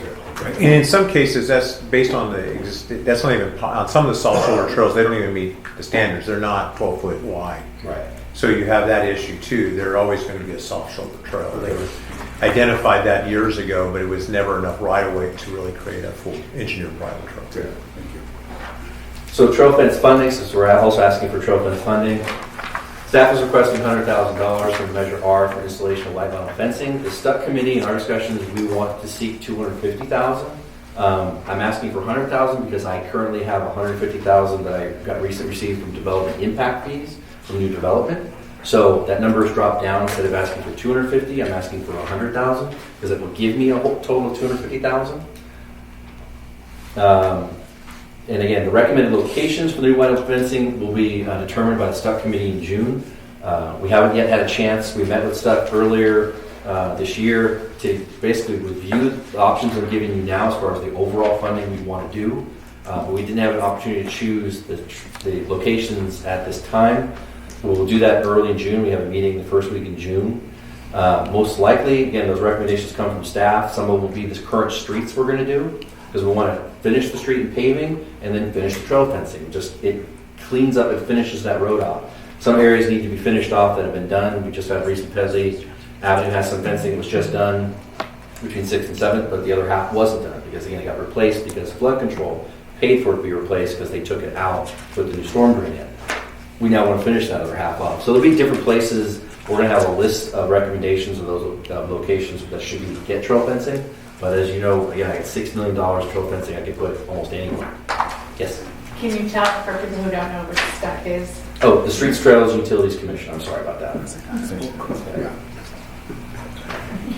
He's the commissioner, right? It's not stuck in the mud. Stop.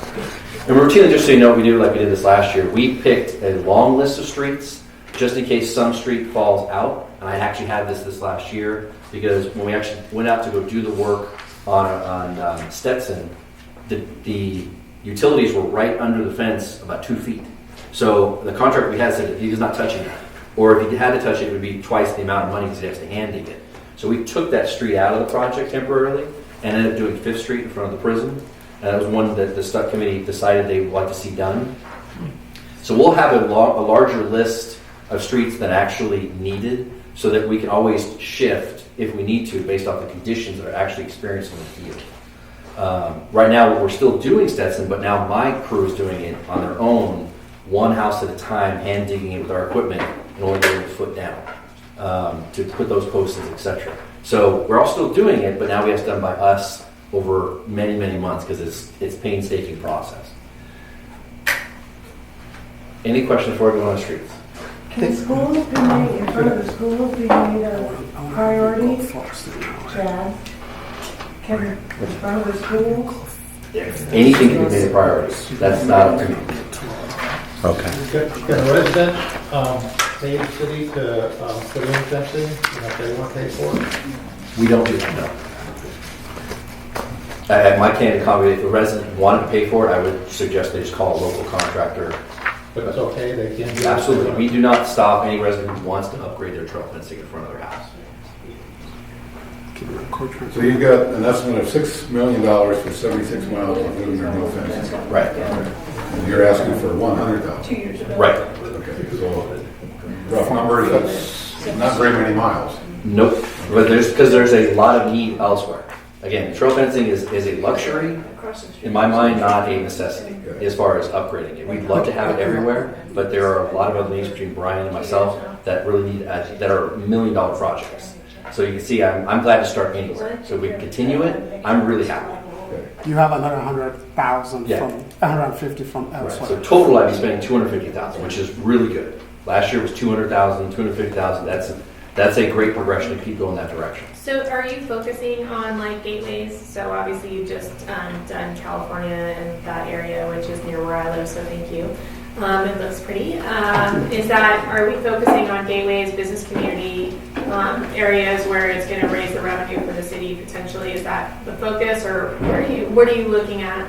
It's multiple different things. It's based off of whether the road's been finished, does the trail have to be upgraded, is there a future project that's going to happen in 2 years where it's going to get removed?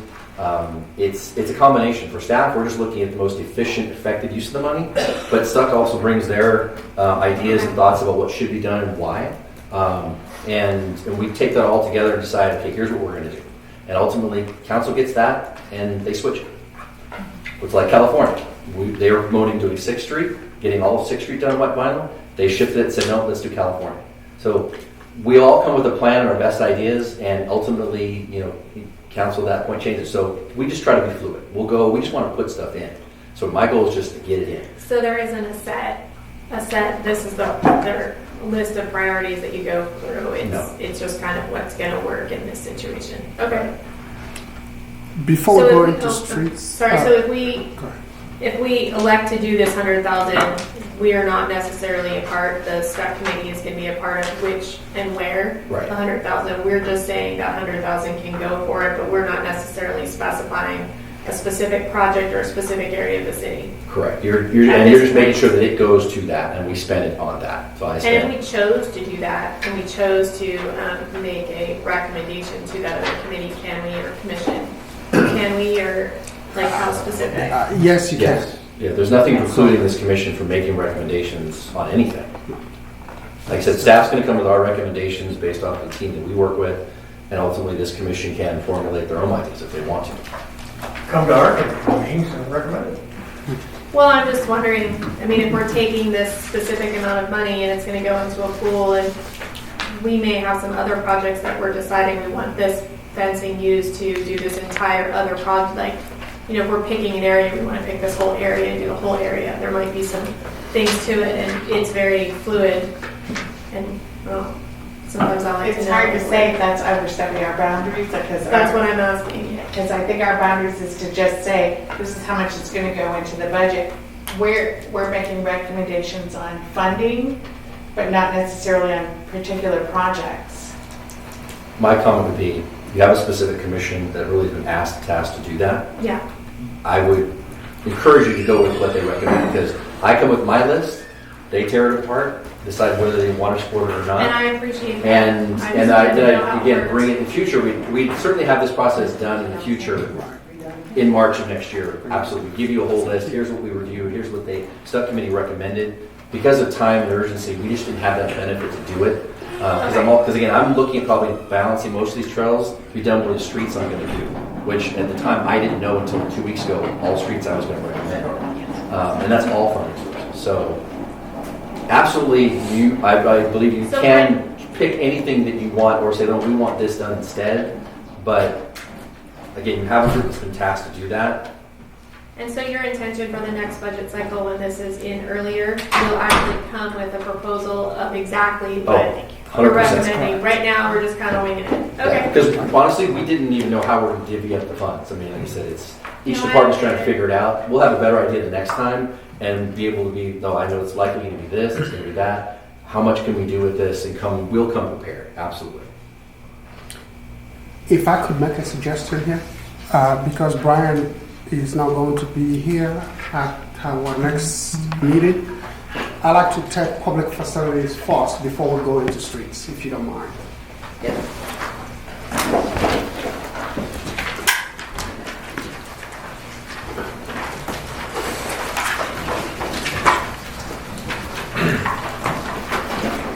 First of all, I'd like to just congratulate all of you and thank you for volunteering for this. I think you have a really tough job. Chad alluded to it a little earlier about the infrastructure that we have. We're going to talk a little bit about that in a minute. But when you look at that and you're prioritizing $4.5 million that we are projected to get annually, and if you wanted to do a street that was curb to curb, it's about $1 million per mile. So you can start to estimate that's not a lot of money to spread all over the city, particularly if you got public safety involved. So one of the challenges Chad and I and Andy have had is to try and look at this, how to balance this and get certain things done. So we're going to talk a little bit about that. Public facilities include park buildings and structures. The city of Norco, like a lot of cities across the nation, have had infrastructure and facilities that are slowly deteriorating. Years of minimal capital investment have resulted in some buildings that are poorly physically conditioned, unattractive, and or functionally obsolete. This is not only a result in increased safety concerns, but also in reduced service levels, increased resident complaints, and in some cases, decreased revenue generation. There is a tie into all of that with parks, buildings, and how facilities are done. Public facility replacement cost is valued at approximately $58,821,774, and parks are valued today at about $145,265,836 for about $204,087, and that's from Gatsby from our evaluation. So those are numbers that we look at when you do it. About 3 years ago, we completed, we worked with an infrastructure committee, all of you may be aware of that, and we put together a plan. It was about, I want to say 14 months of work, working with that committee on infrastructure, and just alone in the areas that I oversee is about $45 million over a 20-year period that would need to be spent to bring that all up. And when we look at that, we look at that as either maintenance, repairs, maintenance, or replacement. Chad had about the same when you start to look at streets, trails, and all of that. So we have a significant amount of infrastructure in our city. The city's about 15 square miles, so you can imagine what we have there. But I also look at it as part of the unique character of our community. Not a lot of people can brag about 100 miles of trails in their city. And some of the other unique characters that I think we're all blessed with in this community. What is the life expectancy of a public asset? There is no exact rule of thumb, but the Federal General Administrative Services government looks at a 50-year lifespan. So when I look at a building or something, we want to build that building to last 50 years. Now, somewhere when we look at that, about halfway in between there, we have some major retrofit that has to happen to extend the life of that asset. When we look at capital improvement, the whole theme of capital improvement is to extend the life of that asset. We look at infrastructure, we typically look and describe essential functions, services, organizational structures in cities and communities. Federal government looks at all of this, and I just listed a list of different things: roads, bridges, mass transit, air control towers, telephone lines, all cell phones. Now, all of that we don't have, but when you look at infrastructure as a whole, that many of these various things, fire stations, hospitals, schools, parks, trails, law enforcement, facilities, sanitation waste, post offices, etc., are all part of infrastructure that is usually managed by some sort of government agency. So what was our goal? Our goal is to extend the life expectancy of the asset, to preserve our unique culture and community, prioritization of facility improvements and looking at health safety considerations first, preserve the asset, remove barriers and deficiencies, maintenance of physical city-owned infrastructure, preservation of public assets, replacement of obsolete facilities, future reduction of operation costs, recreation value, and economic value. The challenge on that is we're not going to get all that done And that's the reality. But I can tell you right now, and I've been here for a while, what Measure R did is gave us something to work with where we didn't have to do that. Now, one of the unique things that we're looking at right now as a team is, as the future goes along, that Measure R can also be parlayed with grant funds. In the past, we have not had that shared percentage for grant funds to apply for certain grants. Prop 68, thank you all for voting for that and passing that. That's the Park Bond Act, will allow for money to be placed in parks and public facilities. The competitive part of that now, we won't receive funds until this next fiscal year, towards the end of the next fiscal year. Our per capita is about $200,000. In the future, the competitive grant part of that, which is competitive, and we have to then apply for funds that where we compete against the large counties and large cities and everyone, is that a lot of those have some sort of a match. Well, Measure R may allow us to take that dollar and stretch it to $3 by doing that. And so that's something that we're working on currently right now. Not all of the data out for the competitive grant portions are out yet. It's being released at the latter part of this year. Okay, so public facility projects. When I started looking at this and looking at my goals, I started looking at what projects. The part of what I'm going to show you today is not real pretty, fun things, but are necessities, and that's what it is. The problem we've had is we've kicked the can down the road, deferred maintenance, and we put a Band-Aid on something. Well, at some point, the Band-Aid gets so bad that it just does, the wound underneath the Band-Aid doesn't heal, and then you end up spending a lot more money. So what I have is a citywide roof project to deal with infrastructure, and every one of these facilities that I've identified has leaks in the building. In fact, recently in one of the facilities, the leak led to mold, led to a shutdown of that section of the building, causing health issues and other things potentially had we not reacted to it quickly.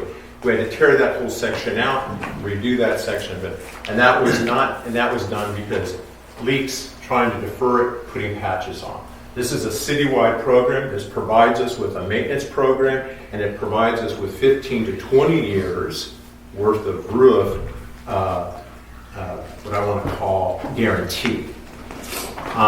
We spec, like a lot of the school districts, we use Garland as our manufacturer detail spec. They're one of the top 3 in the country, and what it does is it allows us to have that P&M part of operations where they guarantee. In fact, we did City Hall here several years ago. We had a little bubbling issue, and they came in and inspected, redid the whole thing, no cost to the city. They stand behind their product that well. The challenge are flat roofs. When you have a lot of flat roofs, they are high in maintenance.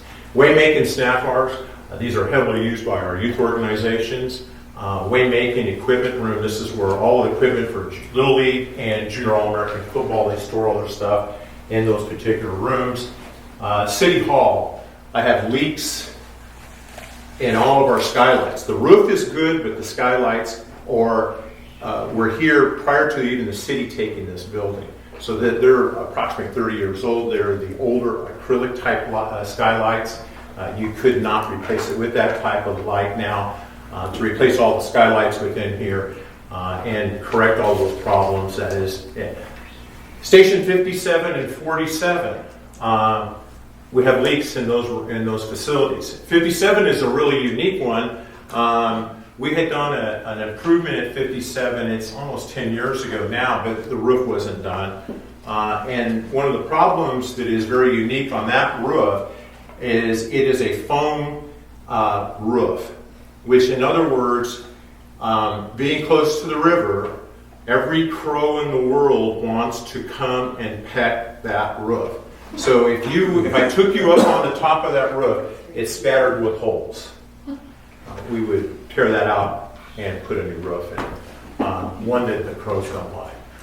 And actually what happens is that it makes a high-pitched noise. It actually attracts the birds into that. So Station 47, we're having some issues, one on the living side quarters, and then in some of the admin sides. And so what this does is puts me on that 15 to 20 year maintenance program on those roofs.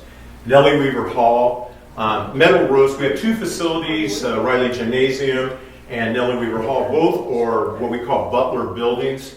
They're metal roofs. They contract and expand. The roofs that we're proposing on these allows for a top coat seal, and it doesn't have the problem that we have now where we have a leak, and because the way that roof is designed, if you think it leaks here, it's really coming through over here. It's very hard to chase. So these will actually have a specific coating on them, so they're all sealed at one time versus the way it is now, which is what they call a tape process. It's a rivet tape process, and it has a tendency during heat or cold to contract and reduce, and we end up with leaks there.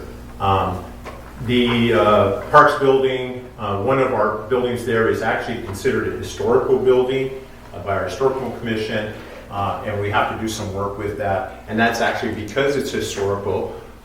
It has to have a certain specific way that the fascia has to be done and the roof. Riley Gymnasium is the other large roof we have, and then the senior center. The senior center looks really good, but a good portion of the senior center is a flat roof, and that part we need to actually redo it. Total roofs, and I had a whole evaluation done on our roof systems, and in the future we have a few more roofs that we would be implementing. These were the most critical. It's $805,000. And now when I look at my numbers, please understand that I'm looking at it at prevailing wage. This is a prevailing wage project. So when I look at that, we will pay a higher rate than you normally see, because we have to pay prevailing wage when a project like this one goes out to bid.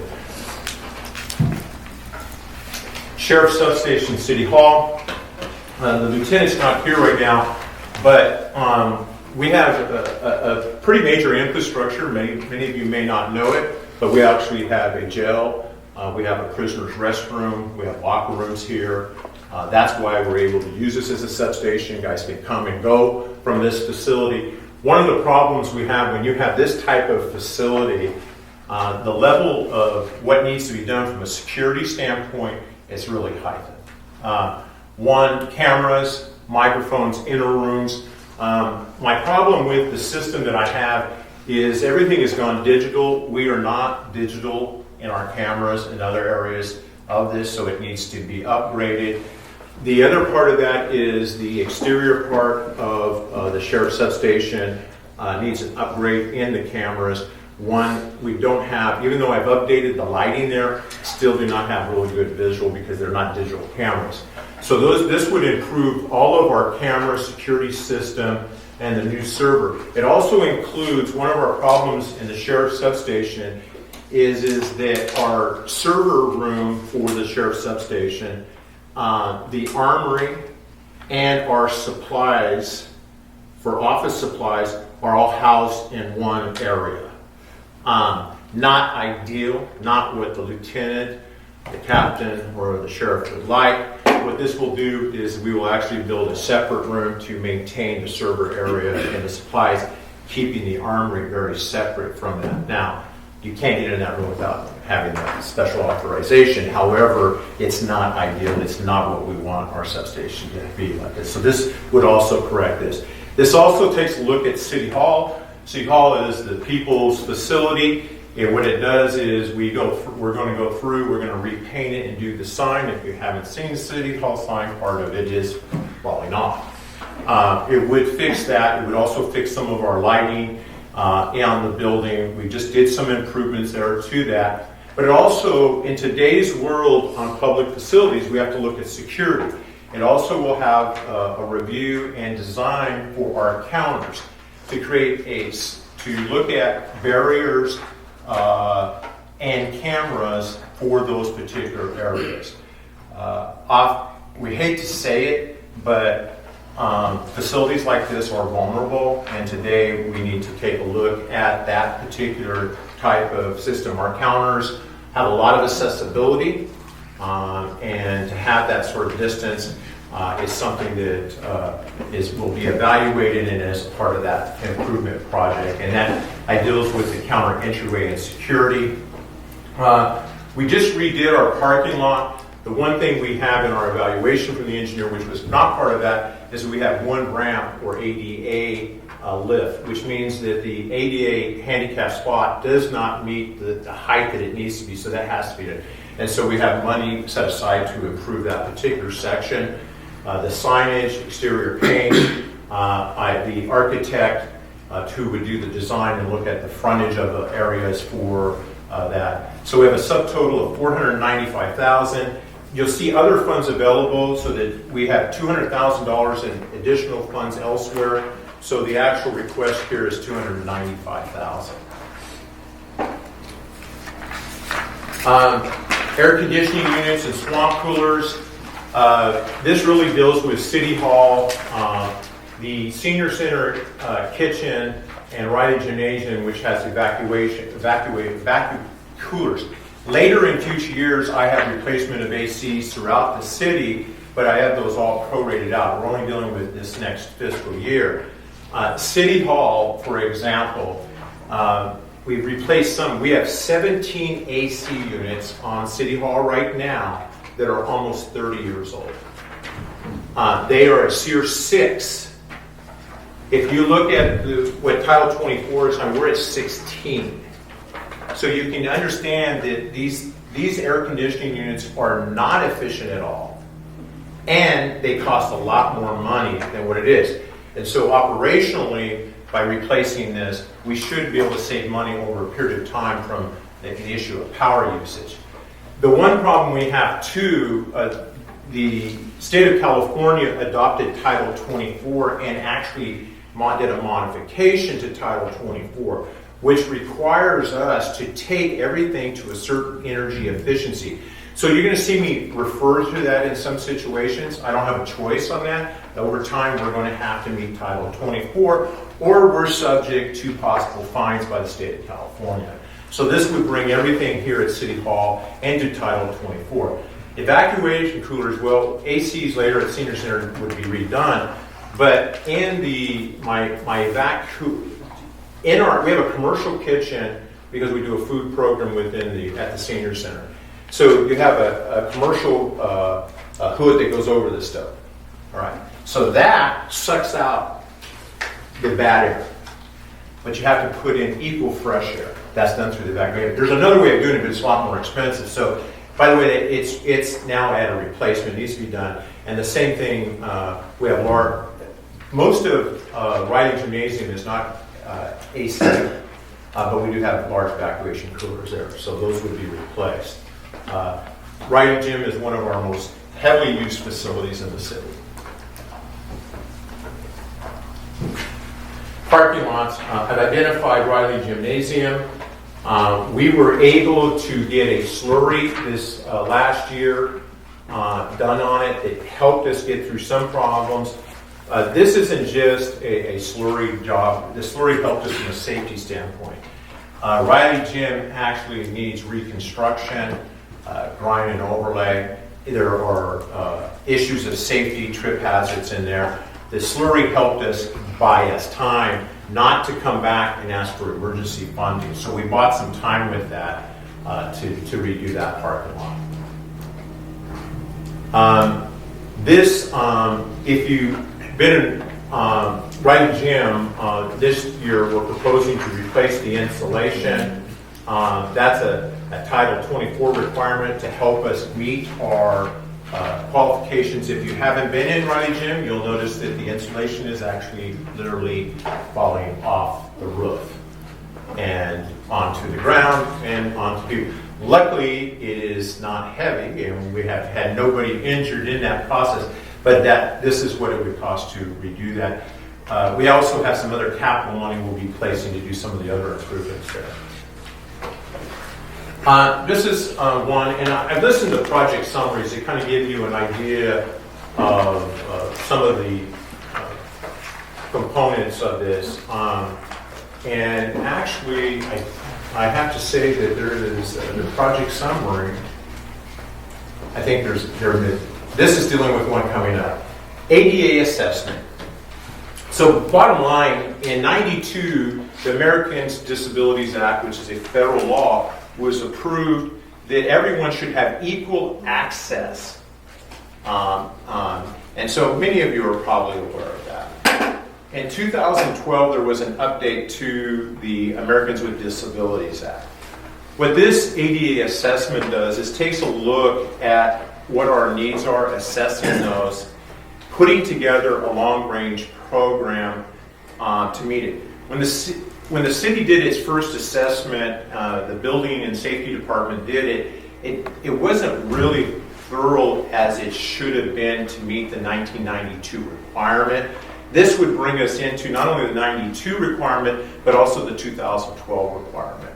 So this is really for someone to come in and do a complete assessment, which also will build a future plan for us so that as we do programming in the future, whether it be through grant funds, Measure R, or other funding sources, we would be looking at doing that. The original ADA requirement required every city to have a capital improvement program adopted for just the Americans with Disabilities Act infrastructure or where you would have areas that are deficient. And that could be a 30-year program. It didn't say you had to go replace it or do it right then. You had to have a plan. Our plan needs to be redone and looked at. And so this would deal with all public parks and public facilities. You see this is the project summary. The Santa Ana River Trail is a multi-purpose trail. It's a 100-mile trail that runs from the crest near Hard Bar up by Big Bear all the way down to Huntington Beach. We are one of the partners within Riverside County that are part of that trail improvement. We have added some improvements. This is to take a portion of our responsibility, and what I'm requesting here is $168,000 for design and to make the connection of the particular trail, which is in part of the master plan, to connect from the levee out at Silver Lakes to connect in through the causeway and connect the horse trail, bicycle trail, and pedestrian trail, connecting to those trails that are being built or in existence on the Eastville side. They are one of the partners in this. So this would be our requirement to make that connection. It is part of the master plan. And this would allow us then to have access through that area and to be able to stage rides.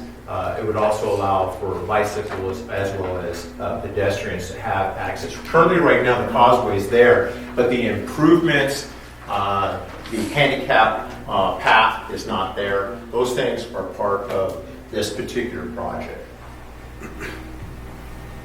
George Ingalls Equestrian Event Center. We just redid the 8 air conditioning units there.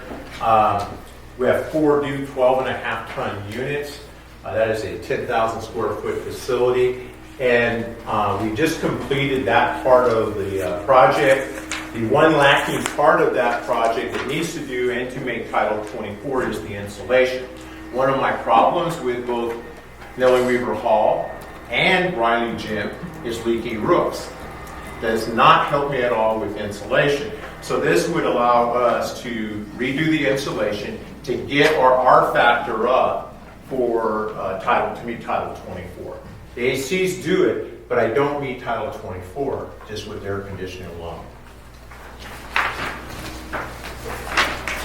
This is a complete outline of what we just talked about. It's about $2.1 million. Now, those are estimates that I have put together based on our consultants, architects, engineers, and what I estimate prevailing wage will come in at on some of those projects. I really think it's pretty conservative. I think it will be less than that, but I'm trying to give you my best number right there at that point in time. So, and when I said this is stuff you don't see, it's not pretty, but it's a necessity. If I don't fix these roofs, we're going to have other issues that I have to deal with. The sheriff's substation and the security is essential we get those things done. It just has to happen. If you can imagine, and the lieutenant and I talked about this, having a case and you're doing an interview and you have a murder suspect possibly, and you're doing the initial interview before an intake, and your camera doesn't work and your microphones are not there, it just destroys the case. And so really what this does is upgrades all of that. The equipment we have there right now is over 12 years old, so you can imagine where technology today is versus then. And so it's really essential we get those things done. And then the improvements here at City Hall as well. The air conditioning units, I think long term, these are things that will actually help us and save money in the long run. And so most of the stuff I'm dealing with in this particular year is fixing things that I really want to say we kicked down the road. We didn't have the funds to do it. And so we just basically kicked the can down the road. We put Band-Aids on stuff and continue to go. I'll give you an example. One of the AC units here, a 10-ton unit, the compressors that are old and going out. To replace that compressor will run me about $8,000 to $9,000 after labor and everything to replace that. To go in and replace the compressor on an old unit like that. Now, that may get me 2 more unit years or maybe 3 if I'm lucky before I'm having more problems. For that same amount of money and a little bit more, I can replace that. It doesn't make sense because they've aged and the problems are so much to spend money like that when we can have new units there that are under warranty that meet all the new state requirements as well. So I know I threw a lot at you. Open to questions. Brian, I have a question. 2.1, just for public facilities, is a pretty significant number. What was the city's plan over the last, what was the strategic plan for these type of things that we've known about for the last, I'm assuming, years? If Measure R wasn't here, will we then never do any of this stuff for the last? No, we would look for additional funding elsewhere. We would look at what potential grants there are there. We do get some impact fees, but they're just not enough. We don't have enough development here to get development impact fees that could go towards some of these things. So reality is we would probably continue to kick the can down the road and Band-Aid it until what would end up happening is that we come to an issue where we have an emergency. Then we would go back, correct the problem by drawing down on the emergency reserve. But are we saving any money in our general fund budget that could have gone to stuff like this and funding other stuff? Are we moving it around? So we've got Measure R money, we'll take care of this stuff that could have come out of other revenue items in the general fund to take care of some of the stuff. Are we going to push that to take care of other projects? I'm wondering what, because some of this stuff, we would have done some of it without Measure R out of the city's regular budget, right? Maybe at some point. Or what we would have done is done a quick fix, a Band-Aid, until that became such a problem or such a safety issue that it had to be done. Then we would have had to rely on because the way the budget is balanced, it is so tight, we would have had to rely on the reserves to pay for that type of work. So, but are we saving any other? What we would save, I think, is operational costs. I think we're going to save in utility. By the way, just my utilities alone is expensive for all public facilities. Air conditioners that run more efficient and effective are going to save us money. I don't have those calculations right now, but I do believe we're going to save money over time. I apologize. It's a bad question. Is there going to be monies in general fund to fund other things because we're using Measure R for this stuff? No, because there's no money budgeted for any of this. I think we deal with strictly a maintenance budget or deal with the problem when it comes up. So what a lot of times, I'll be honest with you, I rob Peter and pay Paul. So I have so much money for plumbing that I set aside every year. So I may budget, let's say, $15,000 a year in plumbing problems, the toilets clogging, whatever it may be. And all of a sudden ACs go down. Well, I spend what I set aside for ACs, I might have had $20,000 to deal with that. Well, the reality is all of a sudden I end up spending that on these old units, and then I'm stealing from the plumbing part of it and hoping that I don't have too many backup toilets. And I'll be honest with you, in the last 3 fiscal years, I have gone back at mid-year and made requests in the building side of it, and each of those requests probably exceeded $60,000 to $70,000 a year. So where we would save in some of that is me coming back at mid-year and asking for that. And then if we have questions like like we want you to dive in so that we understand some of this, because obviously time permitting, we're pretty high level here. But, the sheriff's substation one, I'd like to understand those repairs a little bit more in depth. What's the process to, do we ask staff to give it? I don't know what. I'd like to answer that. Call me. Yeah. I would love to be with any of you. We'll go kick the dirt if you like. I don't have a problem doing that. Show you what it is. If you don't mind getting on a ladder, I'll go show you some roofs too. But I'm good with the roofs. I'm trying to understand. But I could show you. We could do a tour of the sheriff's station, because I think once you can see. A lot of people don't realize what is all behind those doors. There's quite a bit, not just an office and a few offices. For it to be this high on when we have public facilities that are being used by us and not, staff and our contractors, I'm assuming it's pretty bad, but it doesn't look very good when you're putting it up against other facilities that are going to be used by the public and also revenue generating facilities and everything else. To have that facility so high, in fact, the first item that you talked about tonight. So I'd just like to learn why the city staff has ranked that facility so high and why it is at the level it is. I'm sure it merits it. I just don't know. Public safety is always going to be a priority. In any type of form of government you look at, public safety is going to stand out as one of the top priorities.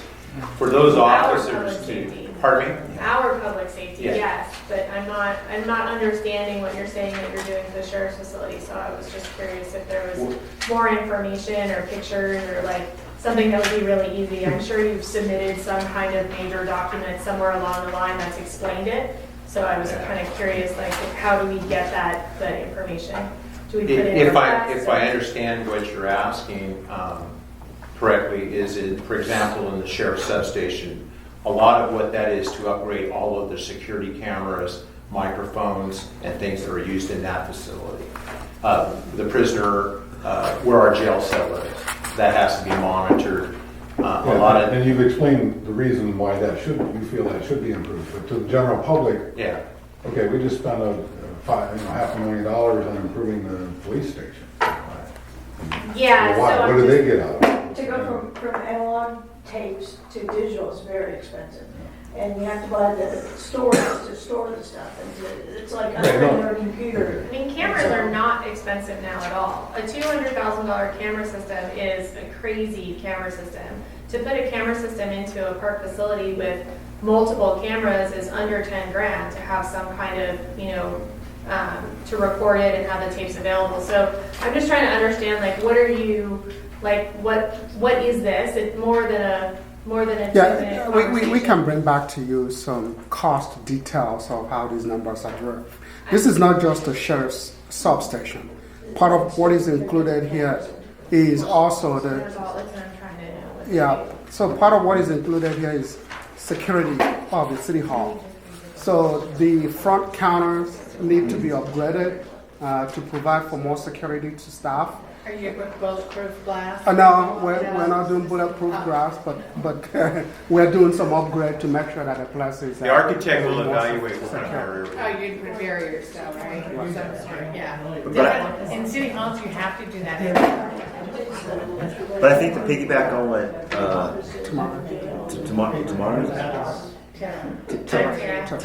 Tara is saying is, if you're telling me you want $250,000, just using a number, to upgrade the substation, I think it should be more detailed that $30,000 is to buy security cameras that are going to go here, and here.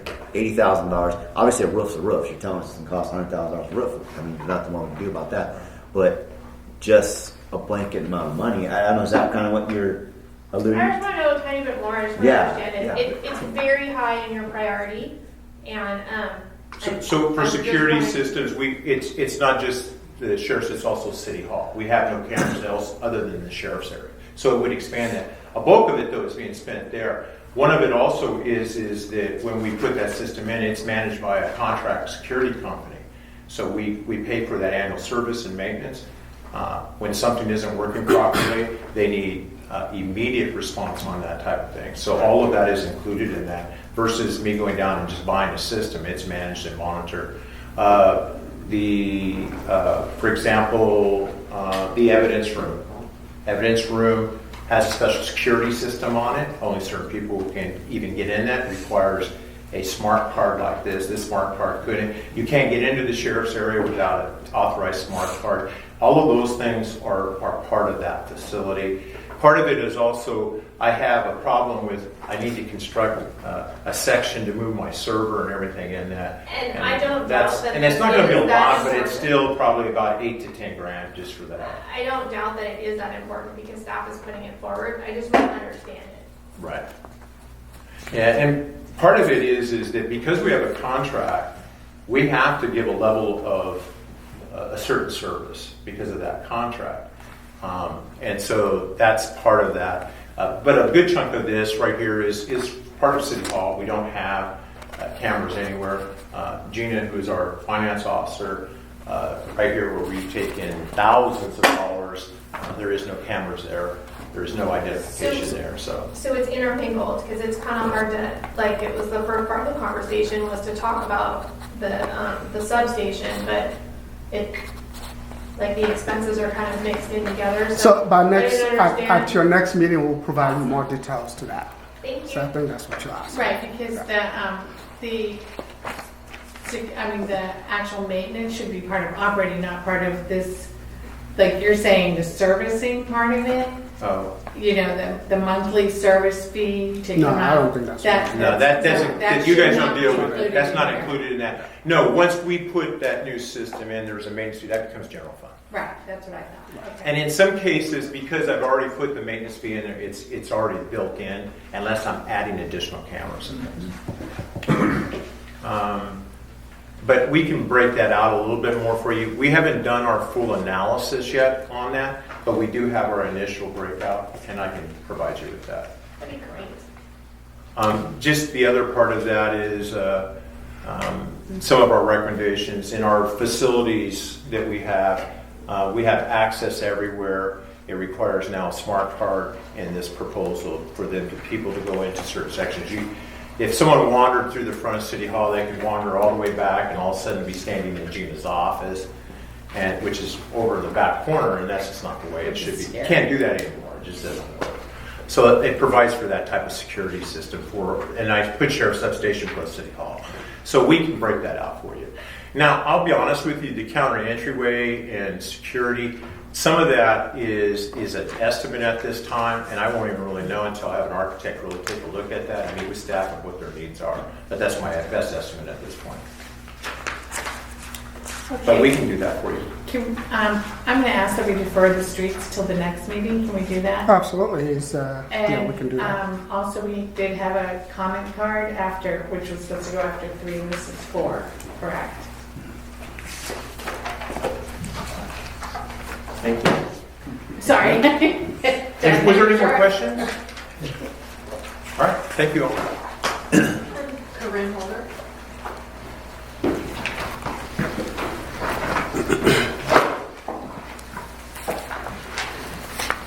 Hello, I'm Corinne Holder. Congratulations on being on this committee. It was great to see so many people put in applications to be here. So it's nice to see this. I was originally on the ad hoc committee for infrastructure. So some of the numbers that you're seeing, we did, I don't know, more than a year, 18 months, 14 months, going over some of these basic numbers. And that's where that original 4.5 million basically came from, was sitting down and spending over a year going into detail some of the questions that you guys are going to ask and go, what on earth is this and where did it come from? So staff has always done an amazing job bringing those numbers to us. So if you guys do have questions, they're going to do everything that they can to try and answer those for you. My first question was on item 3, and it's sort of the 4.5 million estimate. And then you have the 5.595 million, which is a combined, the first year really, plus a little bit of extra from this year. That's correct. Right? Yes. So I just want to make sure that everyone understands that when you're trying to figure out where to dole this money out, it's not going to be 5.5 million every year. So I just wanted that to be super clear, because when I first read this on the agenda, I was like, where did that come from? And it still says 4.5. So I just wanted that to be really clear. And when the ad hoc committee put these numbers together, originally the 4.5 million estimate, that was for infrastructure. So parks, buildings, facilities, streets and trails. And so as it came forward, I was part of that effort. As it came forward as Measure R, we included public safety. And it's been clearly stated that we know that eventually that money is going to eat up a big chunk of this. So we need to, the original plan was a 20-year plan on getting things fixed, being able to maintain them, and finding that loop where it comes back to, I need a little bit of maintenance. So as Brian alluded to, 5 to 10 years, maybe 20 years, things that need to be placed. So if you look at a 20-year outlook, about every 20 years it's going to loop back around. That money's going to go right back in there and try and fix stuff. And we know that that's not going to happen now because we have other expenditures. Hopefully in the long run with hotels and some other things, we'll also have a little bit of extra money coming in that will help us. But I did want to clarify that 4.5 to the 5.5 million. And when we put these numbers together originally, it was very structured that we're 1.8 million will be used for streets every year. We broke it down to how much do you truly need every year to do a 20-year maintenance plan. And so staff has really come together. I'm also on the Parks and Recs Commission.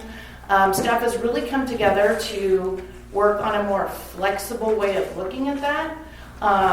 What needs to come first? What really desperately needs to get done? And so I have to give some kudos to you guys for really working on that. So Parks Commission has brought information forward. That's what Brian presented to you. And we really had to look at that. I nailed him at a commission meeting. I'm like, $3 million in the first year, $2 million in the next year. What about streets and trails? What about everything else that we talked about? He's like, no, we're working it out. We're going to work on it together, and we're going to make it work as best we can. So I appreciate that, and that's something that you guys can, doesn't have to be a hard monetary number for each category. You know, it's flexible. They're working on that. Commissions are working on that, and then you guys can work on deciding how that flushes out at the end of the day. So thank you. Mm-hmm. Thank you, Corinne. Okay, do we want to defer the streets and maintenance to our next meeting? The only question I have is if there's a specific amount. I've totaled up all of the requests so far, and it's at about 4 million. So I was just wondering if there's a specific amount that's being recommended on this. Yeah, I don't know if you included the $1.2 million or $1.3 million for public safety.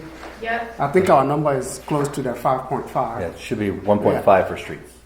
Yeah. So streets is Yeah, we haven't done streets yet. Yeah, 1.5 for streets. Yeah. And it's on the chart in the streets. You'll see there. It's two I think projects. it's 800,000 and 700,000. 700,000. For just two projects. And I want to encourage anybody that has any questions to email Chad or email Brian because they're very informative and transparent. I've worked with them on other projects, so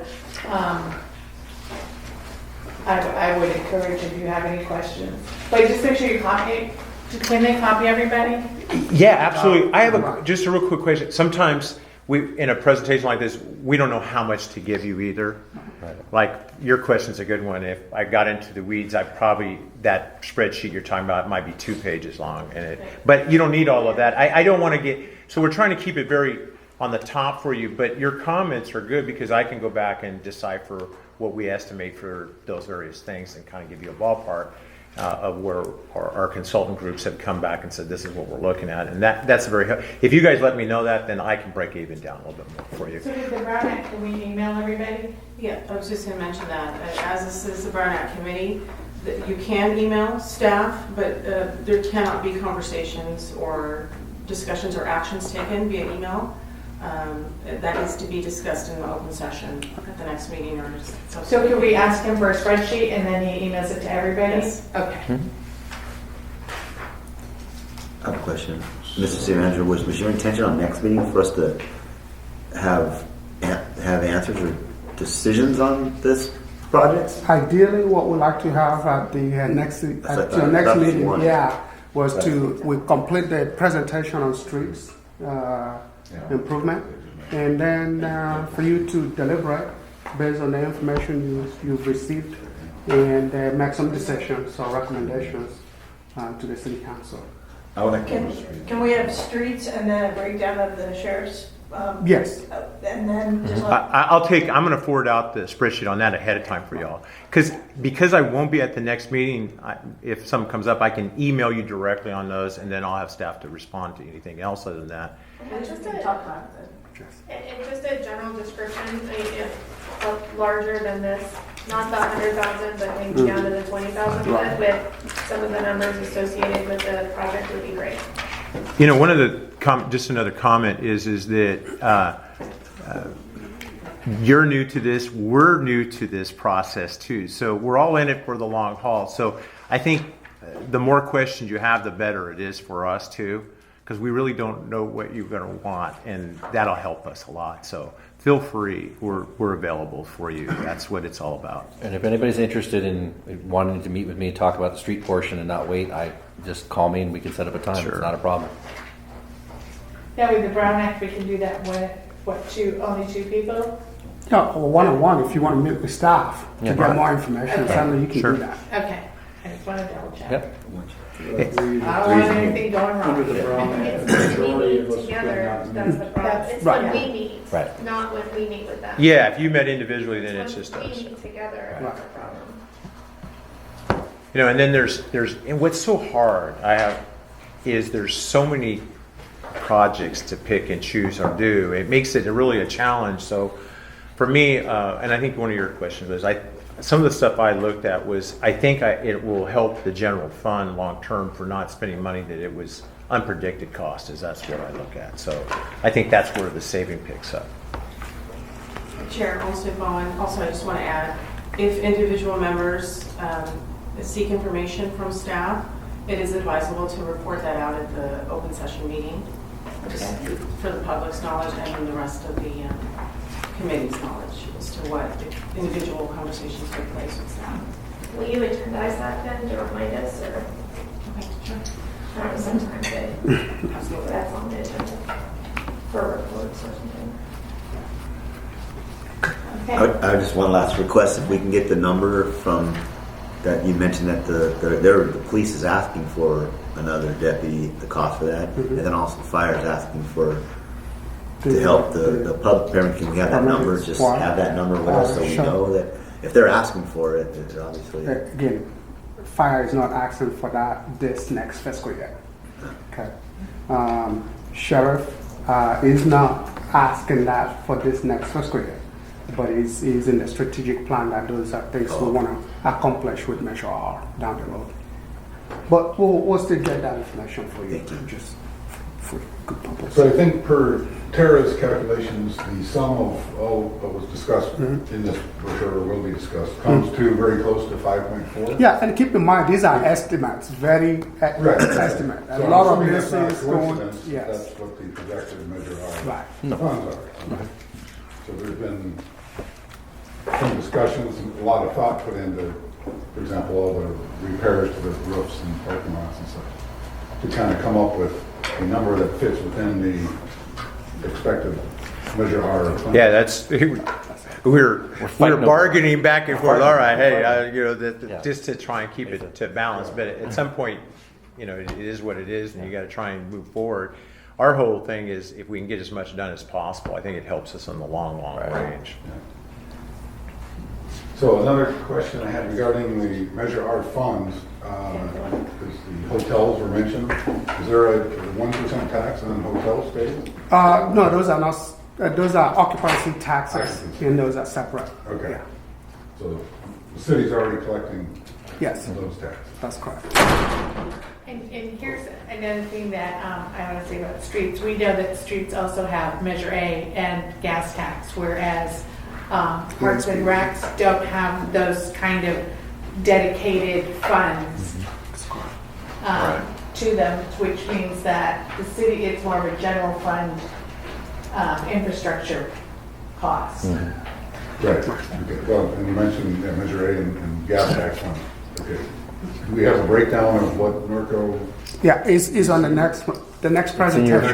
It's in your presentation. Yeah, it's in how much is coming from those other funds. This is where, can Norma ask a question? Yes, this is Norma Williams. Okay, say Chad or Brian is requesting $50,000 for air conditioning units. The repairs actually come in at $40,000. What happens to that $10,000 in between? So that's part of what we are doing here, where we're going to have interim monitoring of our expenditures and revenues, and certainly at the end of the year, these numbers will be reconciled. Any savings above what was budgeted continues in Measure R fund and will be reappropriated for projects and programs the following year. And I also remember, Norm, we always have a mid-year budget review where we go through and evaluate and say, this is what it really costs, and here's some more projects we can do. I mean, isn't that how it works every year? Everywhere. So hopefully we'll come back and have more projects. If in fact the revenues fell short. Yeah, and our goal is we're Then we might have to go the other way. we're not going to spend more than we're taking in. Or just go up, because it's self-tax. Yes, so, and to that comment, so everything that's here is 5.5. So if we did choose to have a different percentage, is there another list of stuff to pick from? Let me make sure I We understand. have 20 years worth of lists. Actually. So yeah, we have. Where's the next priority list? Yeah, that is another If we priority. reject any of these items, or we choose to do it at different levels of funding, or different amounts, or different anything, Sure. then are you prepared with the next set of priorities when we ask? And we could do that. And so, for example, or let's say things changed and you want to do more over here on trails, then we just take what we were there, and we're going to have to push some of those out another year or 2 years, and hopefully we don't run into a cost that has to come back and be an emergency repair. So yeah, we can provide other projects if that's the case. Or if something comes up, it helps if you tell us, hey, what about this? Then we can look at where that falls and maybe adjust or whatever. So Just keep in mind, You might rather just give us, but just keep in mind is that we could get creative. Brian has done a tremendous amount of work to develop what he needs now, because the sky's falling in his realm. And that's why when we had a discussion, it was take what you need. I have funding that I can at least do some things. He needs fundings to do a ton of things. So I would stick with what Brian's recommending, because he's already gone through the ratio. He started with a much larger number and had to trim it down just to spread the wealth. These are his highest priorities and I think this commission should take them to heart. yeah, I think I was at They're critical. I was at 4 point something or when I first started. To add more to him. Oh, he's got a list then for you. He'll Yes, gladly that's my question. he'll gladly give you more. So if we chose to change the makeup here, Mhm. would there be, because you're in a hurry, so I just wanted to make sure we were prepared with additional. Yeah, so yeah, we can provide you additional priority items What's the for next? public facilities and for streets and trails replacement. Right. Yeah, absolutely. Okay. Okay. Do you have a motion to adjourn? Make a motion to adjourn. Second.